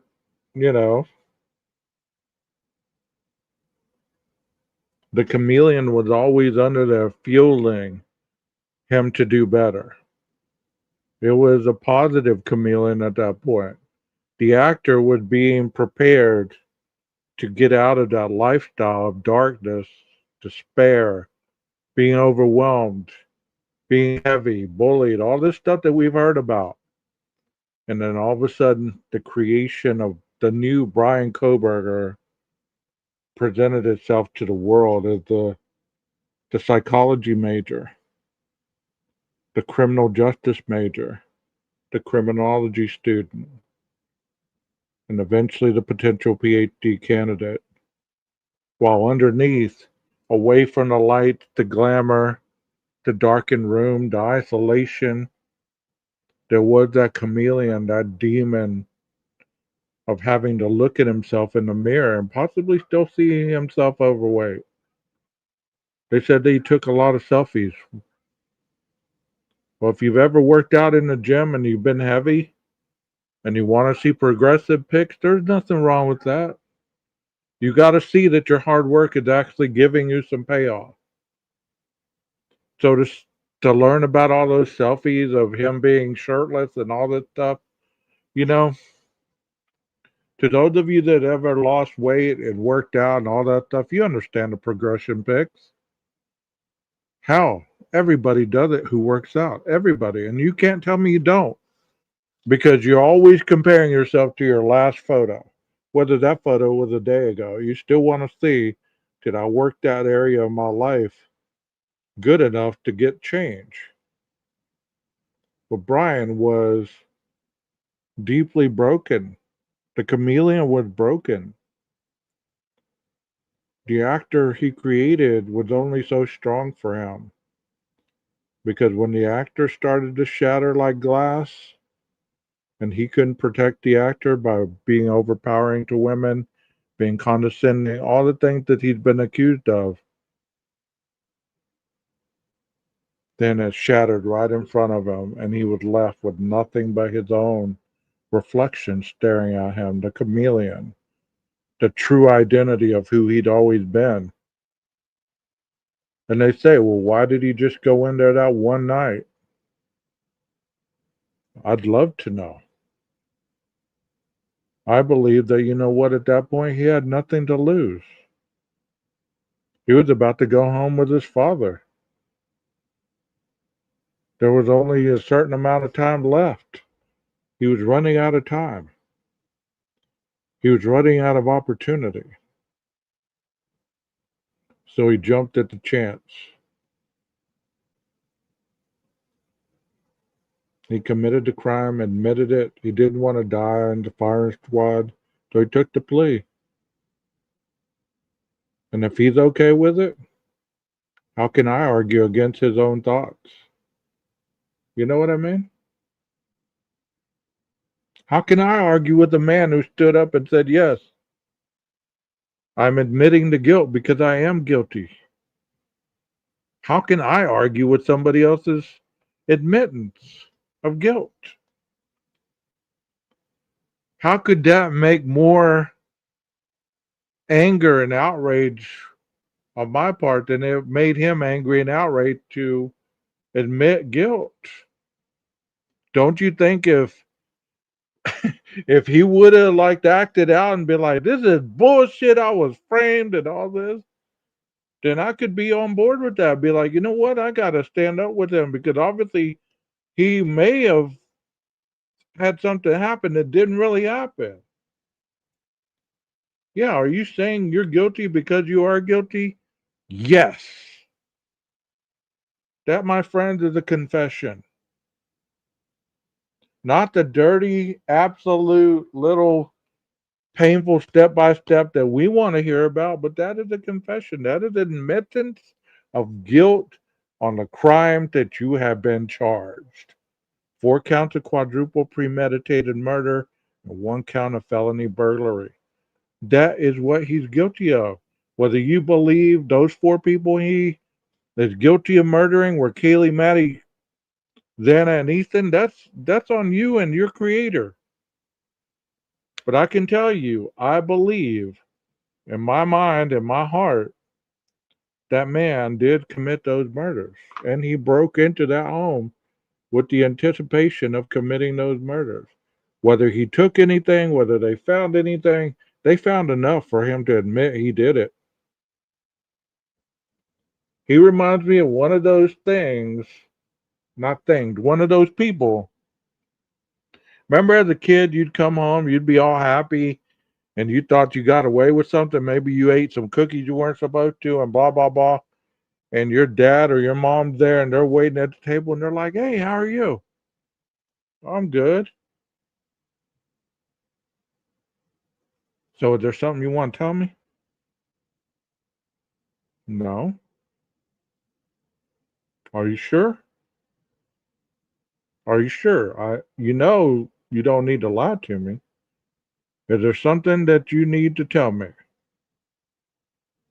It'd be better if you told me now and admitted it than me having to find out.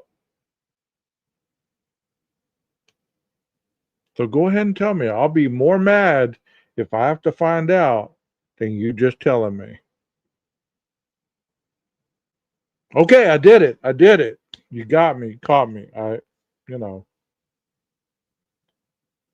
So this strategy was nothing more than that. The prosecution pushing the envelope of the evidence that they had and not giving him anything other than what the defense was trying to get suppressed in the motion to eliminate.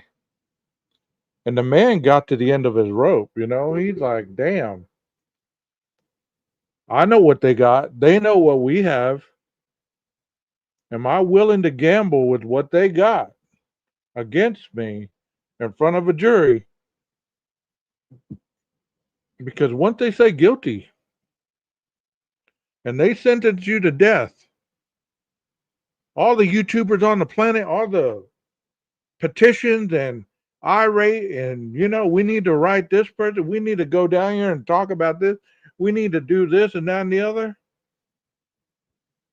They're still going to be polishing those bullets, polishing those guns, because when your date with destiny comes, there's nothing anybody can say or do to stop it. The same thing as it now. The man pled to guilt, life sentence. There's nothing Ann Taylor, the judge, anybody can do about how he's being treated in that prison. That's not their job. So to put them in it as if they can step in and say, oh, hold on a minute, Brian's being bullied in prison like he was bullied supposedly in school. Hold on, we can't have this. We got to step in and save him. How? You're a fool if you think that way. You really are.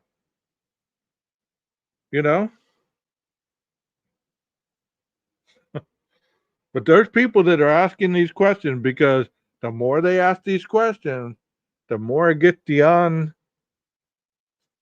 uneducated about the process asking those same questions. And if you get these people asking these questions enough, then they're always going to come back for more questions because you've got them involved in your theory. You get what I'm saying? You won't be able to change people or their opinions. I agree with you, Kel. There's been moments, and for the most part, I just tip my hat and keep on going. Because like I say, I've been on for almost 2 hours now, right? 2 hours and 17 minutes. Let's see who's on that's been on at the same time I am. I call them my ops because it's like we're all fighting for that prime time spot. And if they're not on, they're watching. If they're not watching, then hopefully they're spending time with their family like most people do on a Friday night. I might not have 1,000 people watching this. But if you look at the numbers, they watch after I go off. Because either they don't like my voice, they don't like what I say, and it's easier to watch when I'm not live. You know what I'm saying? Well, look at that. I just pulled up my feed. Now let me show you what just interested me because I've never seen this before. Would you look at that? It's your boy in the #1 slot right there. Is that not something? Is that not something? Your boy is in that #1 slot, and then it's Viviana for the people that I watch. That is something else. That makes me laugh, honestly. Because one thing about me that you don't know as well. What photos? What photos are you talking about? One thing about me that many people don't know about is I was an athlete, and I've shared this with people. I've been an athlete all my life. I've had people screaming from the stands, screaming my name, screaming my number, cheering, all this. I don't need accolades. Like I said, I built myself up. How could I ever let anybody else tear me down? 699 picks. Wow. I guess so, Jeff. So 12 is the new #1. I've never seen that before. That's awesome to me, but just as soon as I saw that, somebody else is going to slide in that #1, which is cool with me. I can share. I know how to share. But let me ask you, Kel, in those 699 picks, Is there really going to be something in those pics that the police overlooked that we're going to be looking at that we're actually going to say, well, they got it wrong? They missed this. Why did they miss this photo right here? Yeah, they will be after. I'd rather do real life stuff than do stuff that's already been decided. Your boy is gonna do life, or until the day they take him out or he takes himself out. The appeal will be long gone after the 3rd.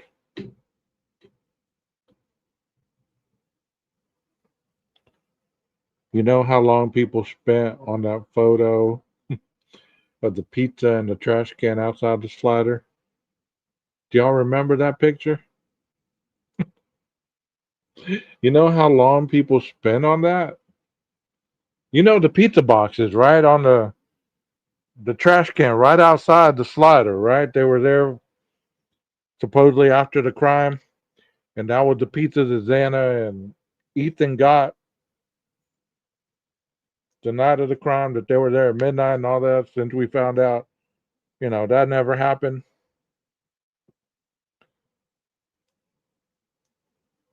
Just interesting to me how a photo can speak a million things to a million people.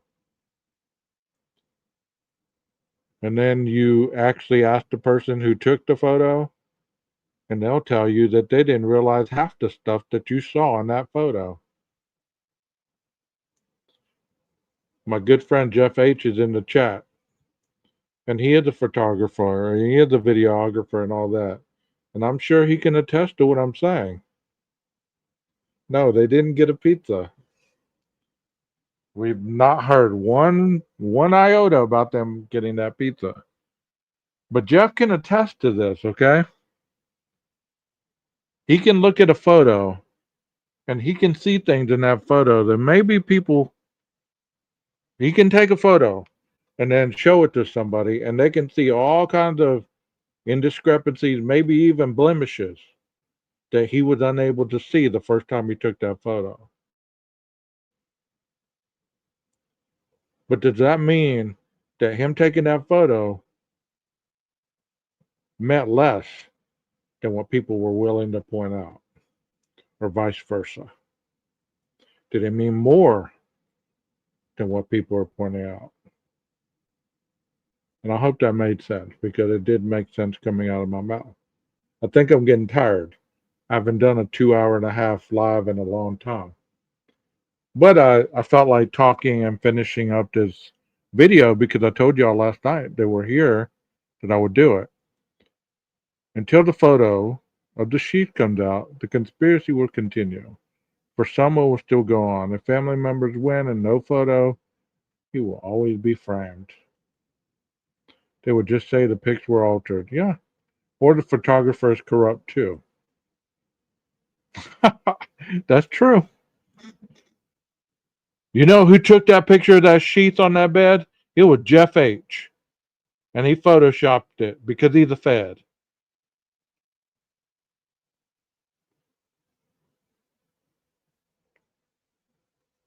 The bigger the lie, the more people will believe it. But it isn't the question about why are they lying about it. What are they withholding while they're lying about it? That is the question you need to ask. If somebody is blatantly lying to you on a daily basis, what is their payoff? What is their game? Because they're not doing it for no other reason than there's something that they're gaining from that lie. Or maybe they're just a piece of crap and that's who they are, as a liar. And they get an identity, a relevancy from being a piece of crap on YouTube. Who knows? Let me find something positive to end this on, because I told y'all last night I was going to try to end this with positive quotes.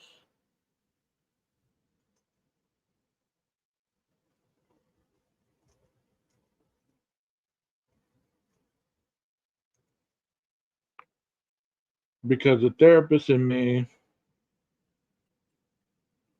learned a long time ago this, what I'm about to share with you. You can be part of the problem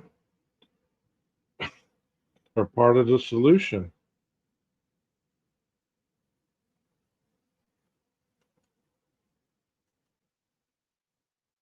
And I choose to be part of the solution rather than the problem. And I hope you do too in your lives. And I hope that you really truly enjoy the channel, because I hope you keep coming back for no other reason than just to enjoy what we talk about on this channel. This says keep away from people who try to belittle your ambitions. Small people always do that, but only really great make you feel that you too can become great. And I hope that you take that to heart, because no matter what you're struggling with, whatever you've been through in your life, it doesn't mean that that's where you're stuck unless you succumb to that. And try to remember that. Keep away from people who try to belittle your ambitions. Don't tell your biggest dream to your haters. Tell it to those who believe in you when you're nobody, that hang with you through your tough times. Because those are truly the people who are your people. Small people always belittle you. The great ones make you feel that you can be great also.